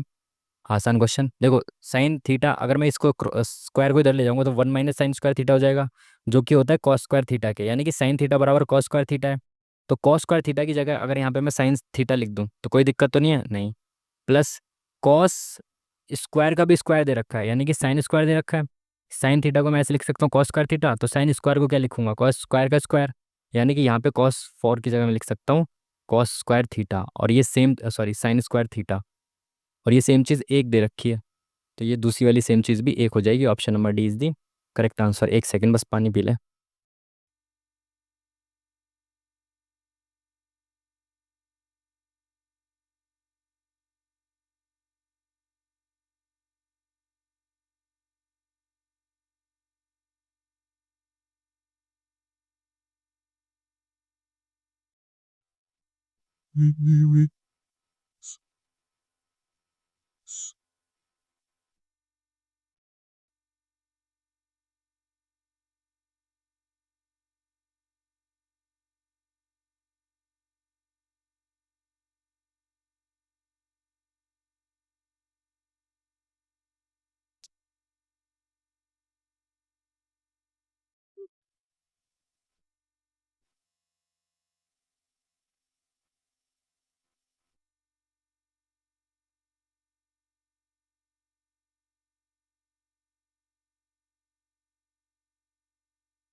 चलिए, हो गए ना ऑलमोस्ट सारे सवाल। हम्म क्या हुआ अभी एक हमें क्या करना था, लास्ट में एक क्वेश्चन देखना था ना, 39। हाँ, इसको देखना था, क्या हुआ था इसमें। साइन नहीं, कॉस 30 आ गया था, माइनस साइन 60, प्लस 72, यानी कि ये हो गया साइन 60। चलिए मैं 72, 72 और 6, ठीक है, प्लस 90 प्लस थीटा, यानी कि साइन 30। साइन 60 से साइन 60 काट देते हैं पहली, है ना। तो ये कितना आ जाएगा, cos 30, cos 30 कितना होता है आपका, √3/2 प्लस साइन 30 कितना हो जाएगा, साइन 30 होता है 1/2, तो √3 प्लस 1/, बिल्कुल सही, हमने इसका आंसर सही क्लिक किया था। उस वक्त मैंने शायद समझाते समझाते कुछ शायद एरर कर दिया हो, पता नहीं। बाकी हम इसमें अभी तुक्का नहीं मार पाए भाई, एक भी क्वेश्चन में। 1-2 मिनट मिलती तो एंड में क्वेश्चंस कुछ तुक्के मार लेते, बट फाइनल टाइम हो चुका है। लेट्स सी क्या रहता है इसका रिजल्ट। अरे भाई, खन्ना मारते हुए भी 4 क्वेश्चन हमारे गलत हुए हैं। पता नहीं क्या गलत हुआ है, कौन सा क्वेश्चंस गलत हुए हैं। उफ। 88 करेक्ट हुए, हमारे 4 गलत हुए, हमने 8 स्किप किए हैं, जिसमें से मोस्टली साइंस के थे, है ना। तो हमने स्किप किए हैं, टोटल ओवरऑल हमारा स्कोर ये रहा है, अटेम्प्ट ये रहा। एक्यूरेसी ऑलमोस्ट 100%, क्या कहोगे इसमें, 4 तो गलत हैं आपके। अब देखो कई बार क्या होगा ना, आपको लगेगा कि यहाँ पे आपका स्कोर इतना अच्छा आ रहा है ना। मतलब ये हमारा नहीं, बाकी लोगों का भी इतना ही स्कोर आ रहा होगा, 80+ सबका जा रहा होगा, 85+। बट रियल एग्जाम में क्या हो रहा है कि ऐसा एग्जाम आ रहा है कि अनएक्सपेक्टेड, तो वहाँ पे आपके 10, 12, 15 नंबर कम भी हो सकते हैं, है ना। यहाँ पे मान लो आपके 85 आ रहे हैं, वहाँ पे 75 के अराउंड आ जाएंगे, है ना। तो इसका मतलब ये नहीं होता कि भाई मॉक का फ़ायदा नहीं है, या फिर मॉक में नंबर ऐसे ही आ जाते हैं, जो भी आप सोचते हो उसका सीधा मतलब ये होता है कि जो एग्जाम है ना, एग्जाम में पहली चीज़ तो रिपीटेड क्वेश्चंस आपको वो वाले नहीं दिखेंगे कि पहले भी, जैसे टेक्स्ट बुक पे क्या होता है या सभी मॉक्स में क्या होता है कि भाई जो इन्होंने पहले किसी मॉक में दिया हुआ क्वेश्चन, वो सेम मॉक इस मॉक में क्वेश्चन देंगे वो। ऐसे 5 से 8 क्वेश्चन तो हर एक मॉक में मिलेंगे आपको, है ना। तो 8-10 नंबर तो आप इसी तरीके से माइनस कर लो अपने, क्योंकि वही सेम क्वेश्चंस बार बार जब आपको दिखेंगे हर मॉक में, तो आप उनको ठीक करोगे ही ना। सिंपल सी बात है। और दूसरी चीज़, यहाँ पे जो क्वेश्चंस है ना, कई बार क्या होता है एग्जाम में ऐसा कुछ करंट अफेयर का लेवल, जैसे यहाँ पे करंट अफेयर तो वही गिने चुने पूछेंगे ये लोग, है ना। जो सभी मॉक टेस्ट में वही सेम करंट अफेयर पूछेंगे, ऐसा नहीं कि कुछ अलग। जो सब पढ़ा रहे हैं, जो सब पूछ रहे हैं, वो सेम ही करंट अफेयर है। बट एग्जाम में क्या हो रहा है, रियल एग्जाम में क्या है ना, करंट अफेयर ऐसा आ रहा है कि जो किसी ने खुद नहीं पढ़ा, पढ़ाने की बात तो छोड़ो, किसी को खुद ही नहीं पता क्या था करंट अफेयर में, है ना। तो वो पढ़ाएंगे क्या जब उन्होंने खुद नहीं पढ़ा। तो ऐसे कुछ क्वेश्चंस आ रहे हैं करंट अफेयर में, इस वजह से क्या हो रहा है कि आपको लग रहा होगा कि यहाँ पे तो मार्क्स बहुत अच्छे आ रहे हैं आपके, रियल एग्जाम में से मतलब बहुत कम, आप अटेम्प्ट ही नहीं ले पा रहे हो इतना, तो 88 और 85 तक तो अटेम्प्ट ही नहीं जा रहा है। तो वो हो सकता है वो आपके साथ नहीं, वो सबके साथ हो रहा होगा, पेपर सबके लिए कठिन आ रहा है, अगर कठिन आ रहा है तो, है ना। अगर आप नहीं अटेम्प्ट कर पा रहे हो कुछ सेक्शंस में, तो मोस्टली बहुत सारे बच्चे नहीं ही कर पा रहे होंगे, ठीक है। अगर आपने अच्छी मेहनत की है तो उससे घबराना नहीं है। एट द एंड आपकी जो मेरिट बनती है ना, उससे आपको आपके लिए मतलब जो मेरिट बनेगी, कट ऑफ डिसाइड होगी, है ना। तो वो तो आप सबके मार्क्स के आधार पे होगी ना। अगर बच्चों के कम मार्क्स होंगे तो कट ऑफ कम जाएगी, अगर बच्चों के मार्क्स अच्छे आएंगे तो भाई अच्छी कट ऑफ जाएगी, क्योंकि वैकेंसी तो कम ही है ना। तो जो टॉप कुछ अच्छे बच्चे होंगे जिनके मार्क्स अच्छे हैं, तो उन्होंने भी तो भाई पढ़ाई की होगी कहीं ना कहीं से, तो उन्होंने अगर अच्छा स्कोर किया है, तो ऑब्वियस सी बात है कि उनका कट ऑफ में नाम आएगा। बाकी वैकेंसी आई थिंक शायद 8,000 समथिंग कुछ है, तो भी ठीक ठाक लेवल है वैकेंसी का, इतनी भी कम नहीं है। पर कम तो है भाई, देखो एनटीपीसी के हिसाब से तो अगर पेपर टफ आ रहा है तो देखो सबके लिए टफ आ रहा है ना।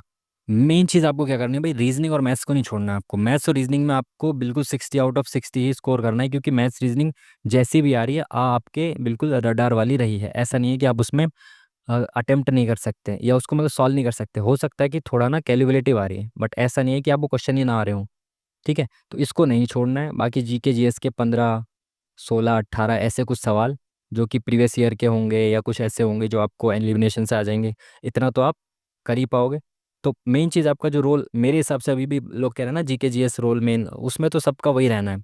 मैथ्स और रीजनिंग को किसी को नहीं छोड़ना है ना, हाई पर हो गए, क्योंकि बीच बीच में वो जीके जीएस के क्वेश्चंस आते रहेंगे, तो वहाँ पे आप कंफ्यूज कह रहा हूँ, डिमोटिवेटेड हो जाओगे उनको देख देख के, है ना। हाँ, तो वो चीज़ नहीं होनी है।